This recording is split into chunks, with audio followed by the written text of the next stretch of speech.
देखिए, ये जो चैप्टर है ये पीछे वाले दोनों चैप्टर के कंटिन्यूएशन में चैप्टर आता है। कैसे आता है वो आपको समझ में आएगा। पीछे हमने दो चैप्टर पढ़े। पहला चैप्टर था डाइजेशन से related, that is known as digestive system, और उस पूरे चैप्टर का नाम था digestion and absorption. Digestive system में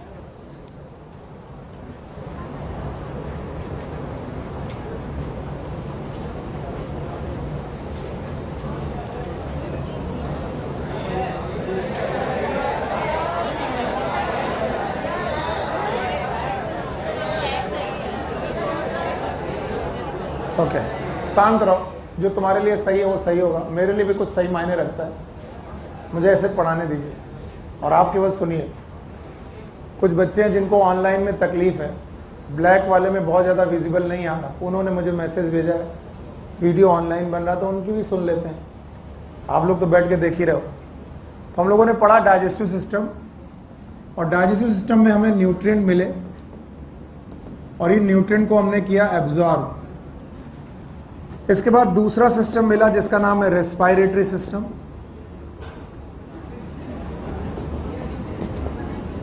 और रेस्पिरेटरी सिस्टम से हमको मिली ऑक्सीजन।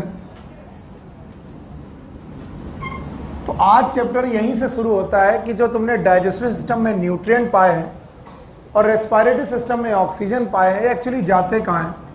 तो बोलते हैं न्यूट्रिएंट हो कि ऑक्सीजन हो, दोनों ही जाते हैं सेल में।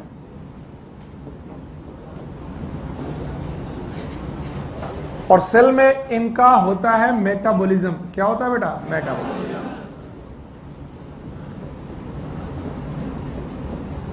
और इस क्या हो गया बेटा? बताओ बताओ बताओ, क्या हो गया? खड़े हो,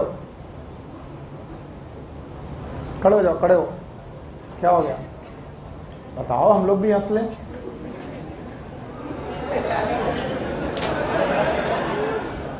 क्या हो गया बेटा? आप खड़े हो। क्या हो गया? कोई जोक क्रैक किया इसने मेरे ऊपर? हाँ,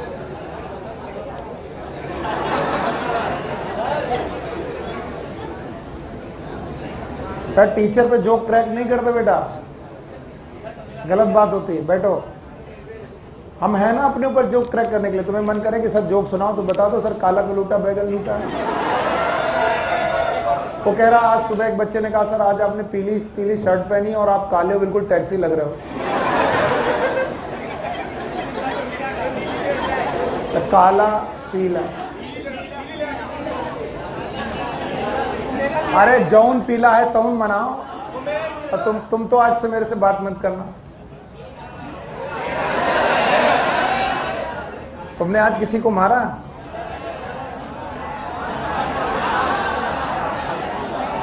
मारा तुमने किसी को? किसी से लड़ाई की? बस आज के बाद से तुम बिल्कुल पूरी तरीके ना, नो नो सॉरी क्या होता है? तो हमारे पास डाइजेस्टिव सिस्टम से न्यूट्रिएंट मिले और रेस्पिरेटरी सिस्टम से ऑक्सीजन मिली, और दोनों कहाँ गई? सेल में। सेल में क्या हुई? मेटाबॉलिज्म। मेटाबॉलिज्म होने पर कुछ वेस्ट प्रोडक्ट बने, जैसे कल मैंने बनाए थे आपको। और वेस्ट प्रोडक्ट में हमारे पास मेन वेस्ट प्रोडक्ट बना कार्बन डाइऑक्साइड। इसके अलावा कुछ नाइट्रोजन वेस्ट बने। एनसीईआरटी इतनी बढ़िया बुक है कि वो यहीं से शुरू करती कि आपको हर कोशिका तक, हर सेल तक ये दो चीजें पहुंचानी है। बोलो क्या? न्यूट्रिएंट और ऑक्सीजन। और हर कोशिका से ये दो चीजें निकालनी है। वेस्ट प्रोडक्ट में क्या? CO2 और नाइट्रोजन। अब ऐसा तो है नहीं कि हर कोशिका को आप रोटी खिलाने चले गए कि तुम खा लो, तुम्हें न्यूट्रिएंट चाहिए, हर कोशिका को ऑक्सीजन दे रहे हो, नहीं कर रहे हो। हम सबको मालूम है ये हम कैसे करते हैं, इंजेशन, डाइजेशन, एब्जॉर्प्शन, ऐसे सांस लेते हैं, इंस्पायरेशन और एक्सपायरेशन। तो बोलते हैं हमारे पास there must be a system. वो एक सिस्टम होना चाहिए जो कोशिकाओं के पास, सेल के पास ये चीजें पहुंचाए। और साथ में एक सिस्टम ऐसा भी है, वो वही सिस्टम होना चाहिए जो उन कोशिकाओं से इन चीजों को ले आए। किसको पहुंचाए? न्यूट्रिएंट और ऑक्सीजन। और किसे ले आए? Waste product. और बोलते हैं ये जो सिस्टम होगा इसे बोला जाएगा ट्रांसपोर्ट सिस्टम। देखो मैंने बचा है सर्कुलेटरी सिस्टम लिखना, मैं नहीं लिखा हूं सर्कुलेटरी सिस्टम, मैंने क्या लिखा? Transport. So there must be some transport system. हमारे पास एक ऐसा ट्रांसपोर्ट सिस्टम होना ही चाहिए जो क्या लेके जाए? और ऑक्सीजन कहां तक? और क्या लेके आए? CO2 और नाइट्रोजन वेस्ट। तो it is to and fro movement. Towards मतलब टू, एंड फ्रो मतलब अवे। This is to and fro movement हमारे को चाहिए जो कोशिकाओं तक चीजों को लेके जाएं और कोशिकाओं से चीजों को लेकर के आए। क्या लेकर जाएं? नाइट्रोजन और ऑक्सीजन। क्या लेकर आए? वेस्ट प्रोडक्ट और नाइट्रोजन। और बोलते हैं इस ट्रांसपोर्ट सिस्टम को ही हम लोग बोलते हैं सर्कुलेटरी सिस्टम। बोलो क्या बोलते हैं? Circulatory system. और सर्कुलेटरी सिस्टम के इस प्रोसेस का नाम है सर्कुलेशन। क्या नाम है? सर्कुलेशन। और जो हमारे चैप्टर के नाम में से एक नाम है, बताओ पहला क्या नाम है? Body fluid and circulation. याद रहेगा? तो अभी मैंने बॉडी फ्लूइड के बारे में डिफाइन नहीं किया, किसके बारे में किया? Circulation. So what is circulation? There must be a transport system in which there is a fluid which can carry the nutrient and oxygen towards the cell, and it will remove the waste product from the cell. It is to and fro movement towards the cell and away from cell. NCERT is such a good book. तो बोलते हैं कि जितना simple organism ये circulatory system उतना ही simple. तो बोलते हैं अगर मैं सिंपल एनिमल की बात करूं, क्योंकि प्लांट की बात नहीं चल रही, प्लांट का ट्रांसपोर्ट सिस्टम मैं अलग पढ़ा चुका हूं। प्लांट के ट्रांसपोर्ट सिस्टम में मैंने पढ़ाए थे शॉर्ट डिस्टेंस ट्रांसपोर्ट, और तो वो ट्रांसपोर्ट नहीं है, ये ट्रांसपोर्ट है एनिमल में। किसमें? एनिमल। तो बोलते हैं सिंपल एनिमल्स में the circulatory system will be simple circulatory system. Simple circulation होगा, और इन सिंपल सर्कुलेशन में बॉडी फ्लूइड के बजाय, अलावा बोला कि बजाय, बॉडी फ्लूइड के बजाय वाटर यूज होगा as a fluid for circulation. क्या यूज होगा? Water. And it depend upon कि ऑर्गेनिज्म कौन सा है। ऑर्गेनिज्म अगर सिंपल है तो क्या यूज करेगा? वाटर।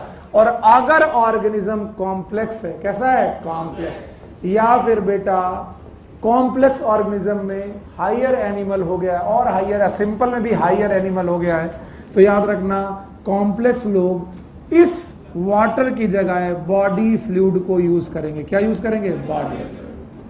सो वाटर और बॉडी फ्लूइड और सेम थिंग और डिफरेंट थिंग, डिफरेंट। तो इस पॉइंट तक पहुंचने के पहले मुझे ये सब चाहिए, इसलिए मैं इसको रोक देता हूं कि मैंने ये नहीं पढ़ा। मैं ये मानता हूं कि बॉडी में सेल की तरफ और सेल से दूर दो तीन चीजें लेके जानी और लेके आनी। बोलो क्या लेके जाना है? कहां पर? क्या लेके आना है? Waste product and nitrogen. कहां से? और ये करने के लिए हमें क्या चाहिए? जो ट्रांसपोर्ट कर सके किसका? Nutrient and oxygen. कहां की तरफ? और जो क्या लेकर आ सके? वेस्ट प्रोडक्ट और नाइट्रोजन वेस्ट। कहां से? सेल से। और इस सर्कुलेटरी सिस्टम, इस ट्रांसपोर्ट सिस्टम का नाम, और इस प्रोसेस का नाम सर्कुलेशन। तो सर्कुलेशन में क्या सर्कुलेट हो रहा है? अगर आप सिंपल हैं, अगर आप, तो क्या सर्कुलेट होगा? वाटर। अगर आप कॉम्प्लेक्स हैं तो आपको बॉडी फ्लूइड। और बॉडी फ्लूइड और वाटर में क्या क्या बातें हमें पढ़नी है वो हमको आनी चाहिए। Yes yes, you stand up. Yes, no no no, yes, okay, खड़ी हो गई। बेटा हमें कुछ सिंपल एनिमल के नाम पता करने हैं। सिंपल एनिमल का मतलब I am dealing with the phylum. किससे डील कर रहा हूं? फाइलम। मैं इसे हटा दूं तो ठीक है। सिंपल एनिमल की बात करने जा रहा हूं by the basis of phylum. मुझे कुछ सिंपल फाइलम के, शुरुआती फाइलम के नाम बताओ। पहला कौन सा फाइलम है? पोरीफेरा। तो क्या पोरीफेरा में भी सर्कुलेशन होगा? यस। दूसरा, फिर से बोलो, सीलेंट्रेटा। सीलेंट्रेटा में होगा? तीसरा, टीनोफोरा। हाँ, टीनोफोरा, वेरी गुड। चौथा, प्लेटीहेल्मिन्थेस, नाम सुना हो? और एस्केल्मिन्थेस, और एनेलिडा, और मोलस्का, और याद है? मैंने तीन ही लिखे, बोलो कौन कौन लिखा? पोरीफेरा, सीलन टेटा टीनोफोरा। क्या पोरीफेरा, सीलन टेटा और टीनोफोरा को भी टू एंड फ्रो मूवमेंट करना पड़ेगा? And we all know the Porifera, they have one outlet, it is known as osculum. फिर से बोलो, and many inlet, they are known as ostia, और बहने वाला ब्लड की वाटर। तो बताओ ऑर्गेनिज्म कैसा है? सिंपल। तो सर्कुलेशन में क्या जा रहा है? वाटर। सिस्टम का नाम है वाटर कैनाल सिस्टम। नाम सिस्टम का भी देना पड़ेगा, बोलो क्या नाम? Water canal system. One inlet की many inlet? Many inlet, one outlet, it is known as water canal system. Body fluid हुआ कि एक्सटर्नल वाटर? एक्सटर्नल। बाहर का पानी ही अंदर गया और पानी ही निकला, तो फ्लूइड गया कि वाटर गया? वाटर गया। इसका मतलब यहां पर सर्कुलेशन के लिए जो फ्लूइड है वो बॉडी का फ्लूइड है कि एक्सटर्नल है? एक्सटर्नल। क्योंकि बॉडी कैसी है? सिंपल। और सिंपल बॉडी जीबीएस यूज करेगी। What is GBS? General body surface. General body surface. अब कौन आया? सीलन ट्रेटा। And as we know, the Coelenterata have single mouth and the same mouth and same anus. बाकी आपको मालूम है माउथ और एनस सेम है। क्या नाम? और क्या यहीं से निकलेगा? बताइए। इस तरीके से एक ही माउथ से वाटर जाएगा और वाटर निकलेगा। This system is known as gastrovascular system. मेरा बहुत मन है कि आप इन दोनों के नाम याद रखें। पहले का नाम, दूसरे का नाम। Gastrovascular system. बताओ दोनों में क्या ट्रेवल करेगा? वाटर। क्या इसमें भी वाटर जाएगा? इसमें भी वाटर जाएगा। और दोनों कॉम्प्लेक्स हैं कि सिंपल है? सिंपल। चलिए मैं एक और बंदे का नाम लेता हूं। इन दोनों का नाम एक ही तरह लिया जा सकता है, सीलन टेटा and ctenophora. Both are same in the gastrovascular system. And the third is, इसको पहचानेंगे, इसे हम लोग स्टार फिश बोलते हैं। क्या बोलते हैं? Star fish. यस और नो? नो डाउट ये one of the complex invertebrate होगा, लेकिन याद रखना इसमें एक सिस्टम पाया जाएगा और इस सिस्टम में भी वाटर ही मूव करता है and that is known as water vascular system. फिर से बोलो। अब आपको लग रहा होगा कि सर ने इतना सारा डिटेल में क्यों पढ़ाया? क्योंकि एनसीईआरटी ने नाम लिया है इन सब का और इसलिए मुझे इनका डिटेल में बात करना था। बताओ इसमें क्या मूव किया? इसमें हर जगह वाटर मूव किया, लेकिन सिस्टम वही है कि अलग अलग? एक का नाम वाटर कैनाल सिस्टम। फिर से बोलो। और इसका नाम गैस्ट्रोवेस्कुलर सिस्टम और इसका नाम वाटर वेस्कुलर सिस्टम। इकाइनोडर्मेटा में वाटर कैनाल और पोरीफेरा में वाटर कैनाल और इसमें गैस्ट्रोवेस्कुलर सिस्टम। इतना पढ़ा के मैं क्या प्रूव करना चाहता हूँ? पीछे आओ, मैं वही प्रूव करना चाहता हूँ। सेल याद है? सेल में दो चीजें जानी है। एक क्या? न्यूट्रिएंट, दूसरा ऑक्सीजन। वेस्ट बनेंगे, वेस्ट वहीं रुकने के लौटने क्या जाना है? Nutrient and oxygen. क्या वापस आना है? CO2 और नाइट्रोजन। और इनको लाने और ले जाने के लिए कोई सिस्टम चाहिए। सिस्टम का नाम सर्कुलेटरी सिस्टम या फिर ट्रांसपोर्ट। मैं इसे सर्कुलेटरी सिस्टम नहीं कह सकता, ट्रांसपोर्ट सिस्टम कह सकता हूँ। सिंपल बंदा तो क्या लेगा? वाटर। और सिंपल बंदों में चार लोग, नाम बोलो। पोरीफेरा, सीलन टेटा, टीनोफोरा और इकाइनोडर्मेटा। ये कौन है भाई साहब? इकाइनोडर्मेटा। और सबका अपना मूवमेंट वाटर के द्वारा है और सबका सिस्टम एक ही की अलग अलग। नाम बताओ। बोलो। Porifera, water canal system, ascon, sycon, leucon. कुछ याद ही नहीं आ रहा? याद है? अच्छा बताओ। पोरीफेरा के बाद सीलन टेटा एंड टीनोफोरा। गैस्ट्रोवेस्कुलर सिस्टम क्या मूव किया? वाटर। और तीसरा याद आया? बोलो। It is known as water vascular system. इतना पढ़ाने में कोई क्वेश्चन नहीं बनना। मैं यहां से जंप करूंगा हायर एनिमल्स कि सर अगर आप हायर एनिमल्स की बात करें तो, और मैं हायर एनिमल में सबसे हाईएस्ट मानता हूं कॉर्डेटा को। किसको? कॉर्डेटा। और कॉर्डेटा जो है वो मोस्ट कॉम्प्लेक्स एनिमल है, one of the most complex animal, यानी सबसे ज्यादा कॉम्प्लेक्स एनिमल आपको कॉर्डेटा में मिलने वाले हैं। और अगर कॉम्प्लेक्स एनिमल है तो इनका वेस्कुलर सिस्टम भी कैसा होगा, कॉम्प्लेक्स। कॉर्डेटा के 5 लोगों के नाम, one is fish, amphibia, reptile, birds, और हम लोग कौन है, हाँ, थैंक यू वेरी मच। तो मैमल्स इन सब में सबसे सिंपल की सबसे कॉम्प्लेक्स, सबसे कम। और ये अपने ट्रांसपोर्ट में बॉडी फ्लूइड यूज करते हैं। क्या यूज करते हैं, बॉडी, यानी एक्सटर्नल वाटर यूज करते हैं कि खुद का फ्लूइड।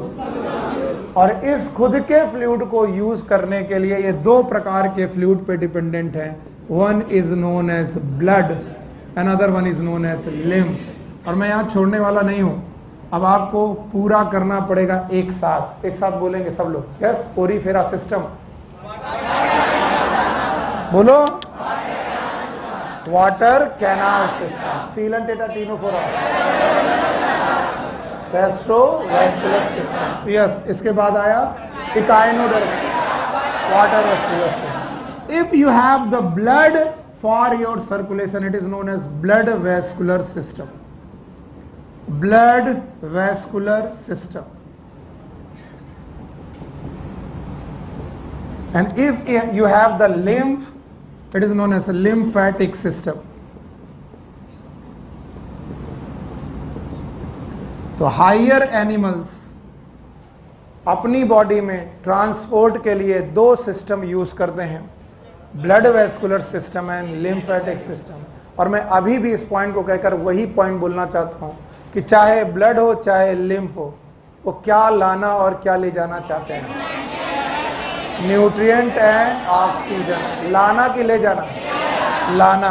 और क्या ले जाना, सेल पे खड़े हो जाओ, सेल पे खड़े हो गए, सेल पे खड़े हो गए, सेल पे क्या लाना है,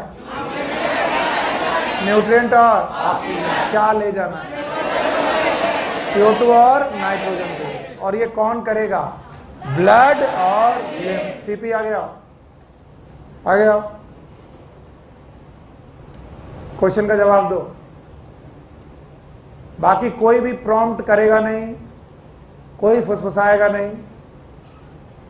आपने बोला, मैंने बोला कि बॉडी फ्लूइड चाहे ब्लड हो चाहे लिम्फ हो, 2 चीजें लेके आएगा, एक तो न्यूट्रिएंट, दूसरा ऑक्सीजन सेल तक लेके आएगा। और 2 चीजें लेके जाएगा, एक तो CO2 और दूसरा नाइट्रोजन वेस्ट। मुझे इसका आइडिया नहीं है क्योंकि मुझे एक्सक्रीटरी सिस्टम नहीं पढ़ा, लेकिन मुझे इसका आइडिया है क्योंकि मैंने डाइजेस्टिव भी पढ़ लिया, रेस्पिरेटरी पढ़ लिया। मुझे मालूम है ब्लड न्यूट्रिएंट और ऑक्सीजन को लेके जाता है, पर मुझे ये नहीं मालूम है पीपी कि भैया लिम्फ कौन से न्यूट्रिएंट को लेके जाता है। शांत रहेंगे बाकी लोग।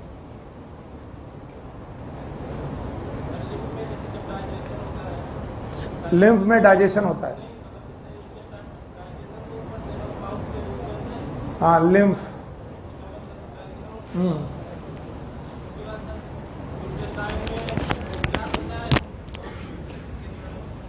कौन सी चीजें खराब होती है,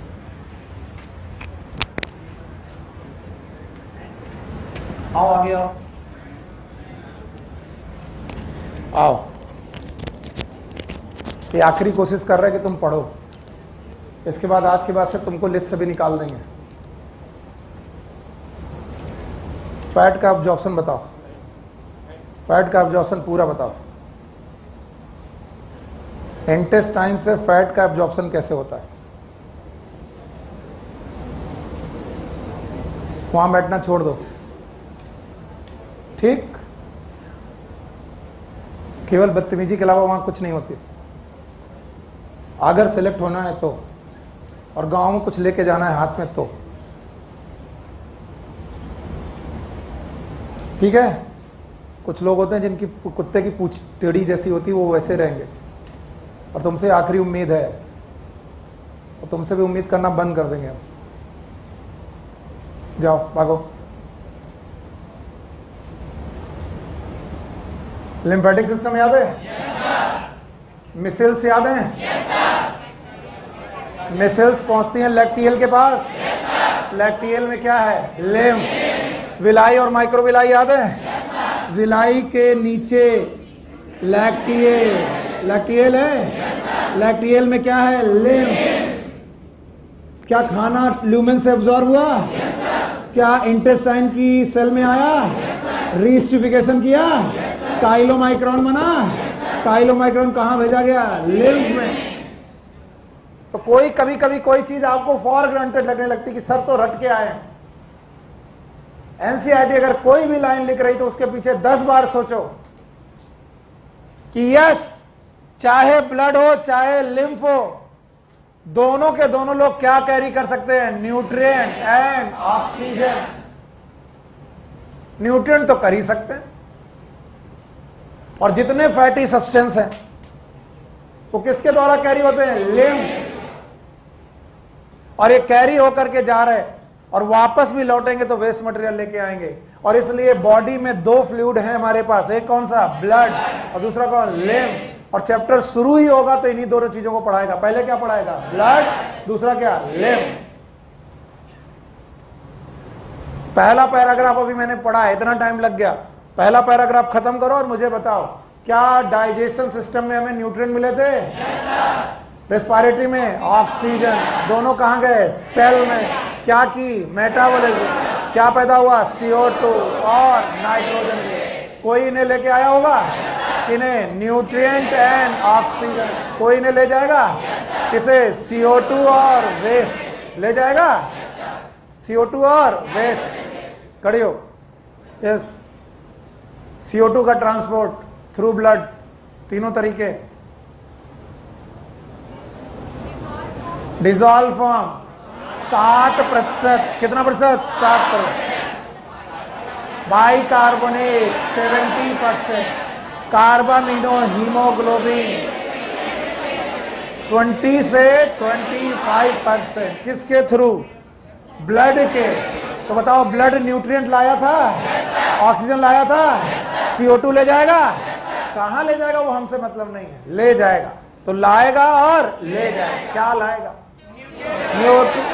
न्यूट्रिएंट और ऑक्सीजन। क्या ले जाएगा? पक्का? ये केवल बताने की कोशिश कर रहा हूं कि तुमको मालूम होना चाहिए क्या है। क्या ये ट्रांसपोर्ट सिस्टम है? बंदा सिंपल तो बताओ, सिंपल सिस्टम होगा। बंदा कॉम्प्लेक्स तो complex. Porifera, water canal system, Coelenterata Ctenophora, gastrovascular system, Echinodermata, और animal, higher animal, blood vascular system and lymphatic system. कौन कौन? ब्लड वेस्कुलर सिस्टम और lymphatic. So first we have to study about the blood only. हमें पहले blood समझना चाहिए कि what is blood. और पढ़ाऊंगा नहीं, पूछूंगा। सौरभ जी खड़े होइए। What is blood? Thank you very much, बहुत सही जवाब है। Blood is a connective tissue. बैठ जाइए, बस इतना सा अगर जवाब दे दिया मेरा काम बन जाएगा। Blood is it is a connective tissue. Connective tissue, मुझे इस बात से मतलब है कि ये कनेक्टिव टिश्यू है। What is connective tissue? जो 2 या 2 से ज्यादा टिश्यू को आपस में कनेक्ट करे। क्या करे? कनेक्ट। चलो अपराजिता, टिश्यू की definition. It is a group of cell. Group of cell. Group of cell. हाँ हाँ, बाहर आओ। एनिमल टिश्यू और प्लांट टिश्यू की डेफिनेशन अलग अलग थी। अपराजिता, मारते मारते सही कर दूंगा। बोलो वहीं से। Group of cell along with intercellular substance। जाके दोबारा पढ़ना। Group of along with intercellular substance having common origin, common function, must be coordinated।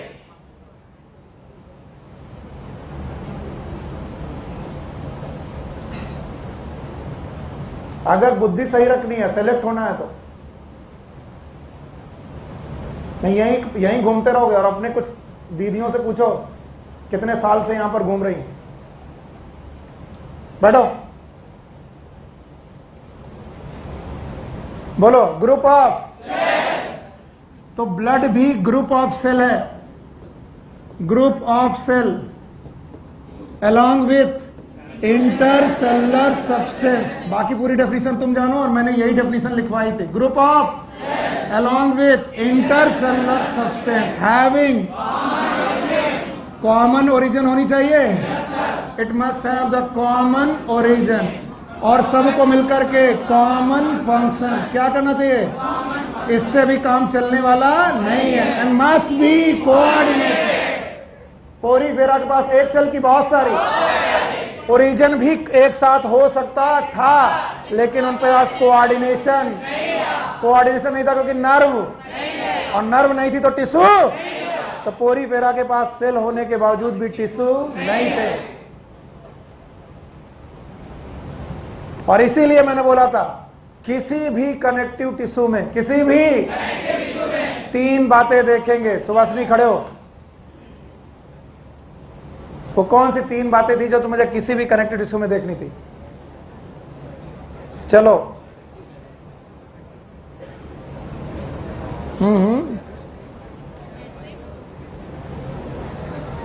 वाह मेरे बच्चे, शाबाश शाबाश। हितेन बाबू, हाँ तुम तो ले लो। माता सरस्वती का प्रसाद। आओ। हाँ बोलो। मैट्रिक्स, फाइबर, शाबाश, बच गए। किसी भी टिश्यू में एक बात की तीन बात पहले तो हमें देखनी है कि सेल की टाइप क्या है, टाइप ऑफ सेल। फिर देखना है मैट्रिक्स, फिर से बोलो मैट्रिक्स। और इसके अलावा फाइबर, और फाइबर की जगह मैं प्रोटीन लिख दे रहा हूं। क्या लिख दे रहा हूं? Protein. Because all fibre are protein in nature. Protein in nature. Collagen याद है? इलास्टिन याद है? एक चैप्टर दूसरे चैप्टर से कनेक्ट नहीं कर पाए तो पहाड़ हो जाएगा कोर्स का, और कनेक्ट कर पाए तो इजी होगा, ऐसे इजी होगा। अब सुनो, ब्लड अगर एक कनेक्टिव टिश्यू है तो ब्लड में भी तीन बातें होंगी। बोलो क्या? Cell, matrix, protein, fibre. Protein, fibre. और बस अंतर इतना है कि मैट्रिक्स और प्रोटीन को मिला करके मैंने इनका नाम रखा है प्लाज्मा। बोलो क्या नाम? प्लाज्मा। कुछ नई चीज नहीं पढ़ा रहा। और सेल को मैंने सेल की बजाय फॉर्म्ड पार्टिकल लिखा है। क्या लिखा है? फॉर्म्ड पार्टिकल या फॉर्म्ड एलिमेंट्स।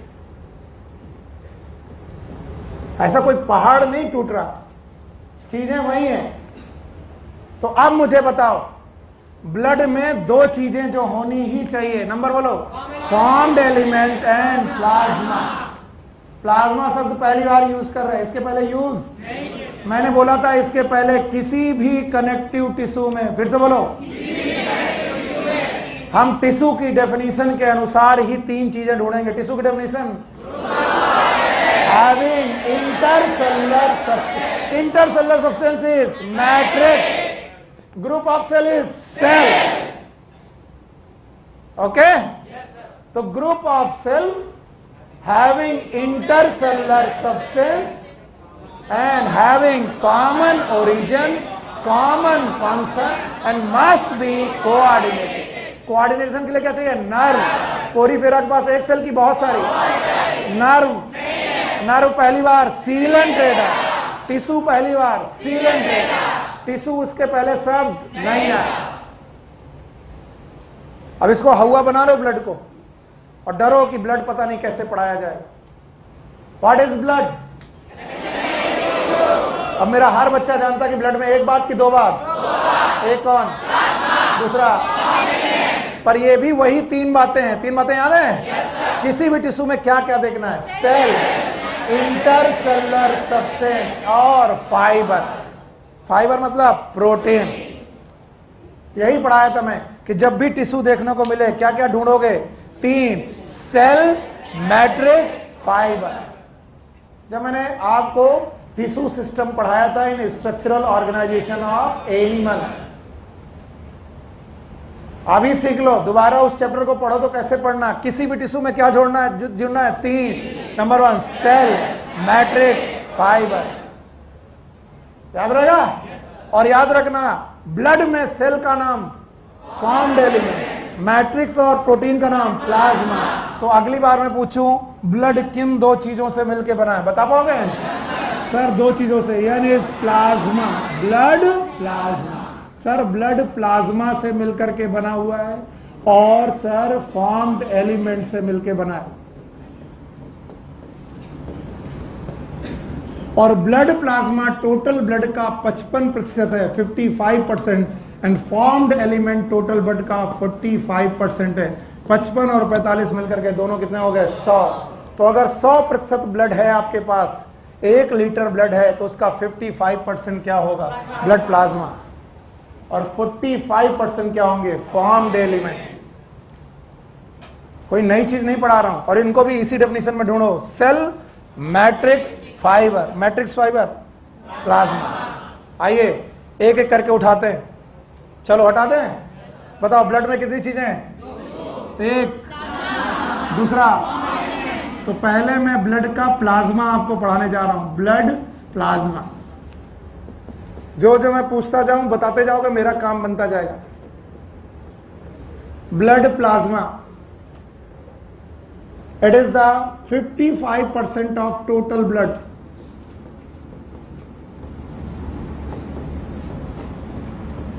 और पता नहीं क्या है कि बायोलॉजी और 5 पॉइंट का तुम्हारे साथ एक रिलेशन सा बन गया। अक्सर तुम 5 पॉइंट पे ही जाकर के रुकते हो और यहां पर से फिर से 5 पॉइंट में रुकोगे। याद रखना, ब्लड प्लाज्मा में 5 चीजें याद करनी है आपको। जो 55% ऑफ टोटल ब्लड का ब्लड प्लाज्मा है, उसका 90 से 92% केवल वाटर है। पूरे ब्लड का 90 से 92, प्लाज्मा का 90 से 92% खाली वाटर है। Point number 1। दूसरे पॉइंट पर 6 से 8% लगभग प्लाज्मा प्रोटीन है। इन्हीं को हम लोग फाइबर प्रोटीन के नाम से भी बोल रहे थे, लेकिन they are the plasma protein. और प्लाज्मा प्रोटीन मैंने दूसरे नंबर पे लिखी। पहले नंबर पर वाटर, कितना? 90 से 92% वाटर और 6 से 8% प्लाज्मा प्रोटीन। याद रहेगा? इसका पीएच लगभग 7.4 है, स्लाइटली बेसिक। याद रखना, इसका कलर स्ट्रॉ है, ये रेड कलर नहीं है, स्ट्रॉ है, क्योंकि आरबीसी के बिना जो भी कलर है वो स्ट्रॉ कलर होगा, भूसे जैसा। स्ट्रॉ कलर का है, पीएच 7.4 है, 90 से 92% वाटर है और 6 से 8% प्लाज्मा प्रोटीन है। दुर्भाग्य, भगवान ना करे कभी डेंगू के केस में तुम्हें प्लेटलेट चढ़ानी पड़े, तो जो प्लेटलेट का कलर देखोगे वो कुछ कुछ वाइट और भूसे जैसा होगा, उसी को ब्लड प्लाज्मा बोलते हैं। उस समय पर ब्लड प्लाज्मा चढ़ाया जा रहा था। इस समय पर कोरोना पॉजिटिव में एंटीबॉडीज जो निकाली जा रही थी, कहां से निकाल रही थी? प्लाज्मा से। तो प्लाज्मा में पूरा खून चढ़ा रहे थे कि प्लाज्मा खाली? प्लाज्मा। इसका मतलब उसमें हम लोग ब्लड सेल्स नहीं चढ़ा रहे थे, खाली क्या चढ़ाते हैं? प्लाज्मा। तो देखो 90 से 92% वाटर, 6 से 8% प्रोटीन।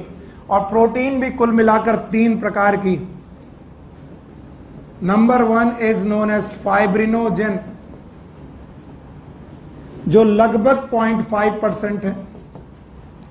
6 से 8 का 0.5%, यानी इतने में से 6 से 8। इसके अलावा है बेटा इम्यूनोग्लोबुलिन्स या फिर ग्लोबुलिन्स। ग्लोबुलिन्स प्रोटीन वो हैं जो ग्लोब लाइक है, और याद रखना ये लगभग 2.5% है। और तीसरी तरीके की प्रोटीन है जिनका नाम है एल्बुमिन, ये एवरेज में लगभग 4.5% है। ये सब एवरेज वैल्यू लिखिए। फाइब्रिनोजेन ब्लड क्लॉटिंग में काम आती हैं, खून का थक्का जमाने में काम आती हैं, और ये फाइब्रस है, फाइबर जैसी है। ग्लोबुलिन आईजी बनाती है। अब ये मत पूछना आईजी क्या होता है, 3 दिन से चिल्ला रहे। What is Ig? Immunoglobulin. Why they are known as globulin? Globe like. Immunoglobulin football जैसी हैं, ग्लोब्यूलिन्स, और इम्यून सिस्टम बनाती हैं, that's why it is known as immunoglobulins, also known as antibodies. बोलो 5 प्रकार की एंटीबॉडी याद है? IgG, IgA, IgM, IgD, IgE, याद है? तो ये सब की सब इम्यूनिटी मेंटेन करती हैं। तो globulins maintain the immunity.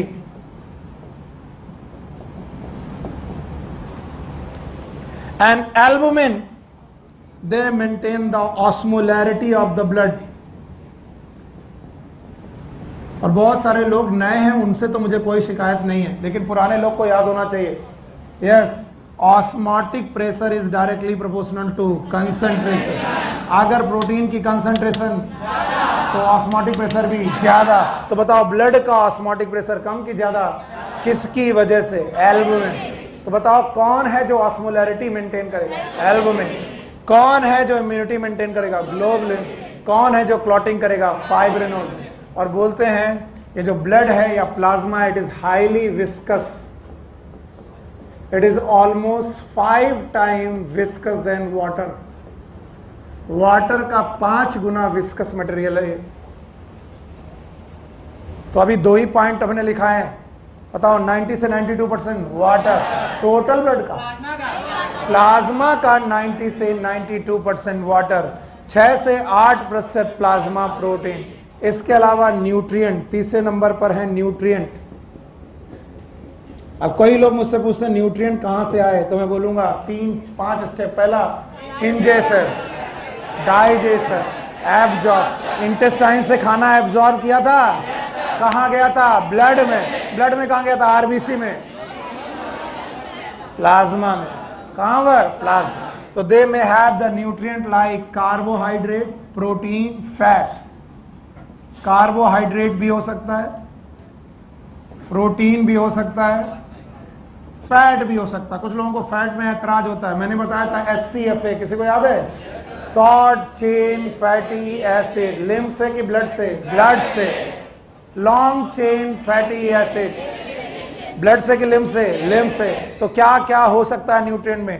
Carbohydrate, protein, fat. इसके अलावा चौथे नंबर पर दे में हैव कोआगुलेशन सब्सटेंस और द कोआगुलेंट, है ना, ब्लड क्लॉटिंग एलिमेंट। सही से सही बात है, ब्लड क्लॉटिंग एलिमेंट्स। और ये ब्लड क्लॉटिंग एलिमेंट के अलावा कुछ मिनरल रख सकते हैं, like they may have minerals like sodium, like calcium, like bicarbonate, like potassium, etcetera.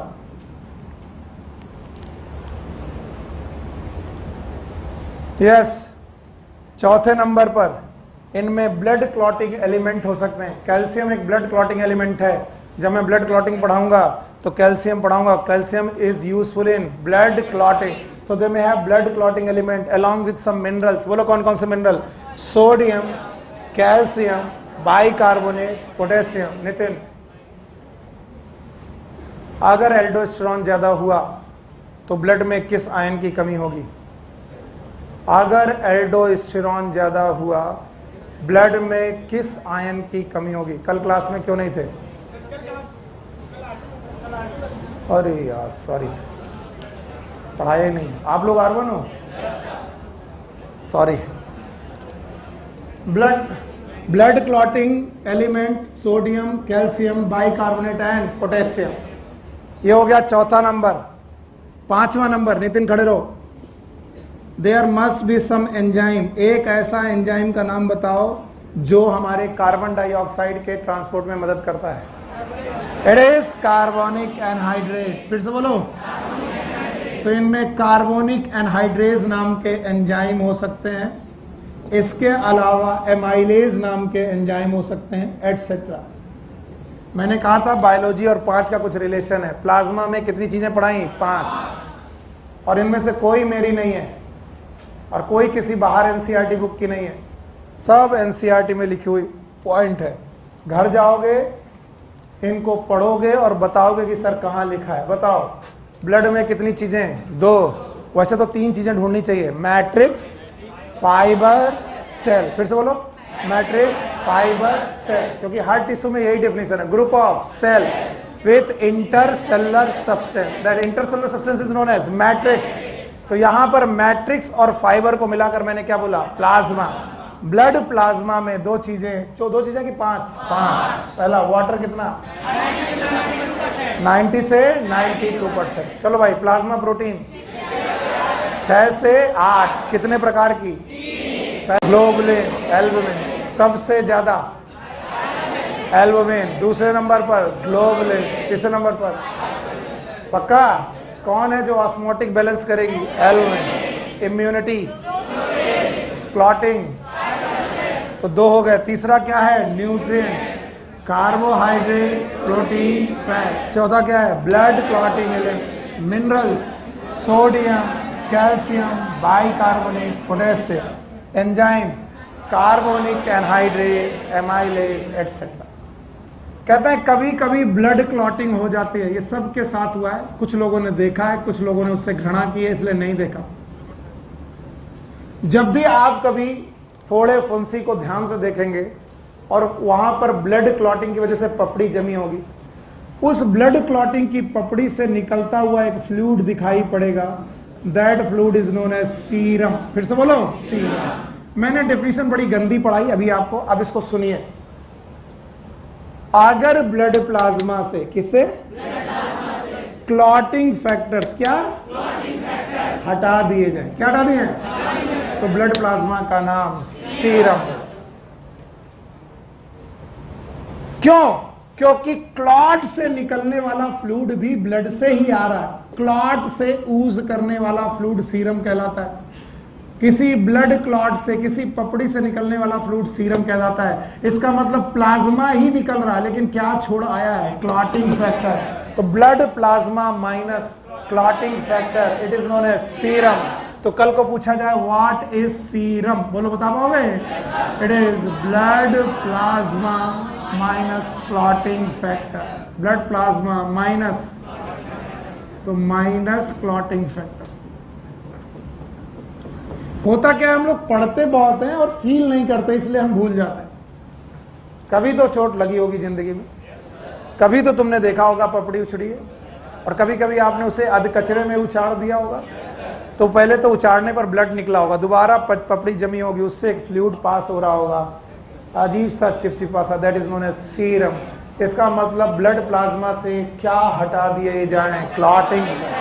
क्यों मैं बोला हूं हटा दिए जाएं? क्योंकि वो क्लॉटिंग फैक्टर क्या बनाने में यूज हो गए? क्लॉट. इसका मतलब पपड़ी से ब्लड क्लॉटिंग फैक्टर आ रहा है कि नहीं आ रहा है? नहीं आ. बाकी सारा फ्लूइड बाहर आ रहा है एक्सेप्ट ब्लड क्लॉटिंग फैक्टर. उस फ्लूइड का नाम क्या होगा? सीरम. तो what is serum? Blood plasma minus, क्या मैंने बोला? Blood minus clotting factor. आधे से ज्यादा लोग इसकी डेफिनेशन गलत कर देते हैं. ब्लड माइनस क्लॉटिंग फैक्टर, ऐसा नहीं बोला मैंने. ब्लड प्लाज्मा का मतलब है ऑलरेडी क्या हटा चुके हैं? Blood cells. ब्लड सेल्स तो हट ही गए, और क्लॉटिंग फैक्टर भी हट जाए तो क्या बोला जाएगा? सीरम. तो what is serum? Blood minus blood cells and clotting factor. अगर ब्लड के रेस्पेक्ट में सीरम पूछा जाए तो what is serum? Blood minus blood cell and clotting factor. Clotting factor और ब्लड सेल दोनों निकाल दिया जाए तो क्या कहलाएगा? सीरम. और ब्लड प्लाज्मा से क्लॉटिंग फैक्टर निकाल दिया जाए तो क्या कहलाएगा? सीरम. नहीं आया? ये है ब्लड प्लाज्मा. अगर आप इतना पढ़ा पाए तो ब्लड प्लाज्मा बता पाएंगे मुझे? बता पाएंगे? हटा दें इसे? चलो पूछते हैं, बताओ ब्लड हमारे लिए क्या है? क्या हमें टिश्यू की डेफिनेशन याद है? सेल याद है? Intercellular substance, common origin, common function, must be coordinated. वरना पोरीफेरा भी कहता मेरे पास टिश्यू होना चाहिए. पोरीफेरा कहता मेरे पास भी तो बहुत सारी सेल हैं और उनका कॉमन ओरिजिन मेरा जाइगोट हो सकता है. मैं भी तो जाइगोट से ही बना हूं, मैं भी तो लार्वा से बना हूं. सारी सेल मेरी एक ही कॉमन जगह से आ रही हैं. माना कि सब एक जैसा काम नहीं कर रहे, लेकिन बहुत सारी सेल तो एक जैसा काम भी कर रही हैं. फिर मेरा नाम टिश्यू क्यों नहीं है? Because you are not coordinated. आपके पास नर्व और कोऑर्डिनेशन, टिश्यू. तो बताओ किसी भी करेक्टिव टिश्यू में कितनी चीजें देखोगे? 3. बोलो, मैट्रिक्स, फाइबर, सेल. क्या हमारा ब्लड भी एक टिश्यू है? कितनी चीजें देखी? 2. एक कौन, मैं प्लाज्मा और सेल। प्लाज्मा क्यों देखा, क्योंकि प्लाज्मा में हमने दो चीजें ले ली, एक कौन, मैट्रिक्स और, पक्का। आप बताओ, मैंने बोला कि ब्लड में कितनी बात, दो, एक कौन, प्लाज्मा, सेल। सेल बताओ, प्लाज्मा 55%, सेल। प्लाज्मा का जो 55% है उसमें तीन चीजें की पांच, बस यही जीत लिया तुमने। पहला वाटर 90 से 92%, प्लाज्मा प्रोटीन 6 से 8%, nutrient carbohydrate, protein, fat, clotting factor and mineral sodium, calcium, potassium and enzyme. बोलो एंजाइम, 5 चीजें हैं। अच्छा बताओ, प्रोटीन कितने प्रकार की, 3। प्लाज्मा प्रोटीन कितने प्रकार, 3। नंबर 1 फाइब्रिनोजेन, कौन क्लॉटिंग के लिए, कौन इम्यूनिटी के लिए, globulin.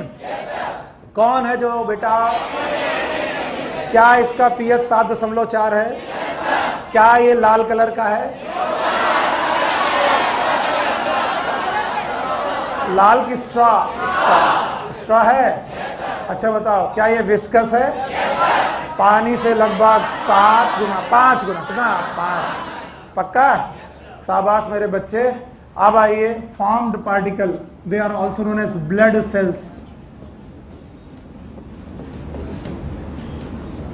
Blood cells also known as formed element.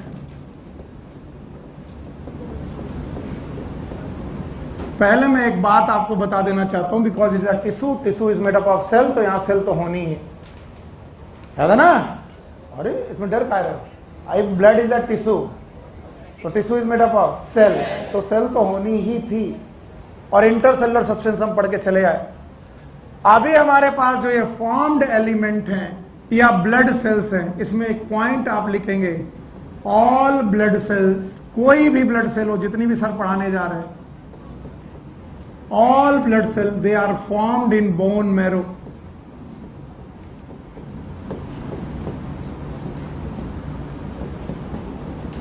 हर प्रकार की ब्लड कोशिकाएं बोन मैरो में बनती हैं। एक लंबी हड्डी लीजिए अपनी बॉडी की, लॉन्ग बोन। लॉन्ग बोन के नाम सुनो, फीमर, बोलो, tibia, fibula, humerus, radius, ulna, sternum, फिर से बोलो, क्लैविकल, फिर से बोलो, क्लैविकल। बस इतनी लॉन्ग बोन है, फिर से बोलो, femur, tibia, fibula, radius, humerus, sternum, पक्का। और कोई हड्डी लंबी नहीं है, चपटी अपटी होंगी। द लॉन्ग बोन की कैविटी के अंदर मैरो, नाम बताओ, बोन मैरो। बोन मैरो लंबी हड्डियों के अलावा क्रेनियल बोन में भी होता है। कहां पर, क्रेनियल बोन, या तो लॉन्ग बोन या तो क्रेनियल। इन बोन मैरो से आपकी सारी ब्लड सेल्स बनती हैं, वो ब्लड सेल्स जो मैंने अभी तक पढ़ाई भी नहीं। क्यों पढ़ाई, क्यों मैंने पहले बता दिया, क्योंकि कहीं तुम्हें लगेगा आरबीसी कहां से बनती है, डब्ल्यूबीसी कहां से बनती, सर ने बताया नहीं, मैंने पहले बोल दिया, RBC, WBC, platelet, any type of cell formed in bone marrow. Okay, so formed cells on the basis of abundance, they are of 3 type, 3 प्रकार की हैं। पहली सेल का नाम है आरबीसी, दूसरी का नाम है प्लेटलेट। डब्ल्यूबीसी बोलने वाले बेवकूफ है, मैंने बोला on the basis of abundance. क्या बोला, यानी उनके नंबर के हिसाब से सबसे ज्यादा दूसरे नंबर पे प्लेटलेट। मरोगे इसीलिए क्वेश्चन गड़बड़ करते हो। And the third is WBC। क्या बेटा, हाँ भाई, कितने प्रकार के element, 3। Number 1 RBC, platelet, WBC. RBC is known as red blood cells. सब कुछ मालूम है तुम्हें इनके बारे में, फिर भी मैं लिख रहा हूं। Also known as erythrocyte. याद रखना, बायोलॉजी में जब भी एरिथ्रो शब्द मिले इसका मतलब रेड ही होता है, चाहे कहीं भी मिले। पढ़ो, फाइको इरेथ्रिन, याद है? फाइको मतलब एल्गी, इरेथ्रिन मतलब ला, रेड एल्गी में पाया जाने वाला पिगमेंट फाइको इरेथ्रिन। इरेथ्रो का मतलब ही रेड होता है। Platelet, they are for coagulation, and coagulation का मतलब होता है thrombus, that's why they are known as thrombocytes. Thrombocytes and the WBCs leucocyte. और मैंने ये भी पढ़ाया था कि बायोलॉजी में ल्यूको शब्द जब भी मिले इसका मतलब वाइट ही होता है, या फिर कलरलेस, या फिर कलरलेस। ल्यूको का मतलब होता है white, and that's why they are known as white blood cells और वाइट ब्लड कार्पसेल्स।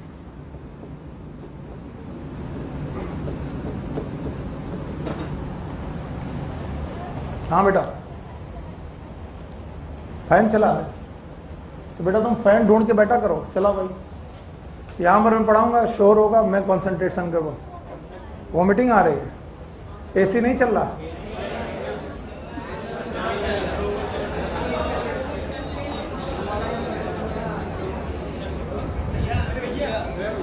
सब चला दो।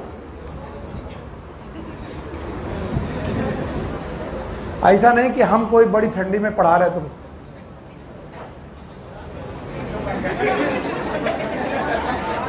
कोई बात, आई डोंट नीड इट, पर आप ये सीख जाओ, यही मेरे लिए बड़ी आफत है। आपको भी चाहिए? चलवाएं भैया, काहे कोई बंद किए, सब खोलो, सब ऊपर वाले ओपन कर दो। खुश? आप सीखो। बताओ कितने प्रकार की सेल्स? एक और RBC, platelet, WBC। Full form RBC का red blood cell, also known as erythrocyte, platelet, thrombocyte, leucocyte. What is leucocyte? White blood cells. याद रहेगा? चलिए पहले क्या पढ़ा है? आरबीसी। हटा दे इसे, चलो। RBC, they are the most abundant cell,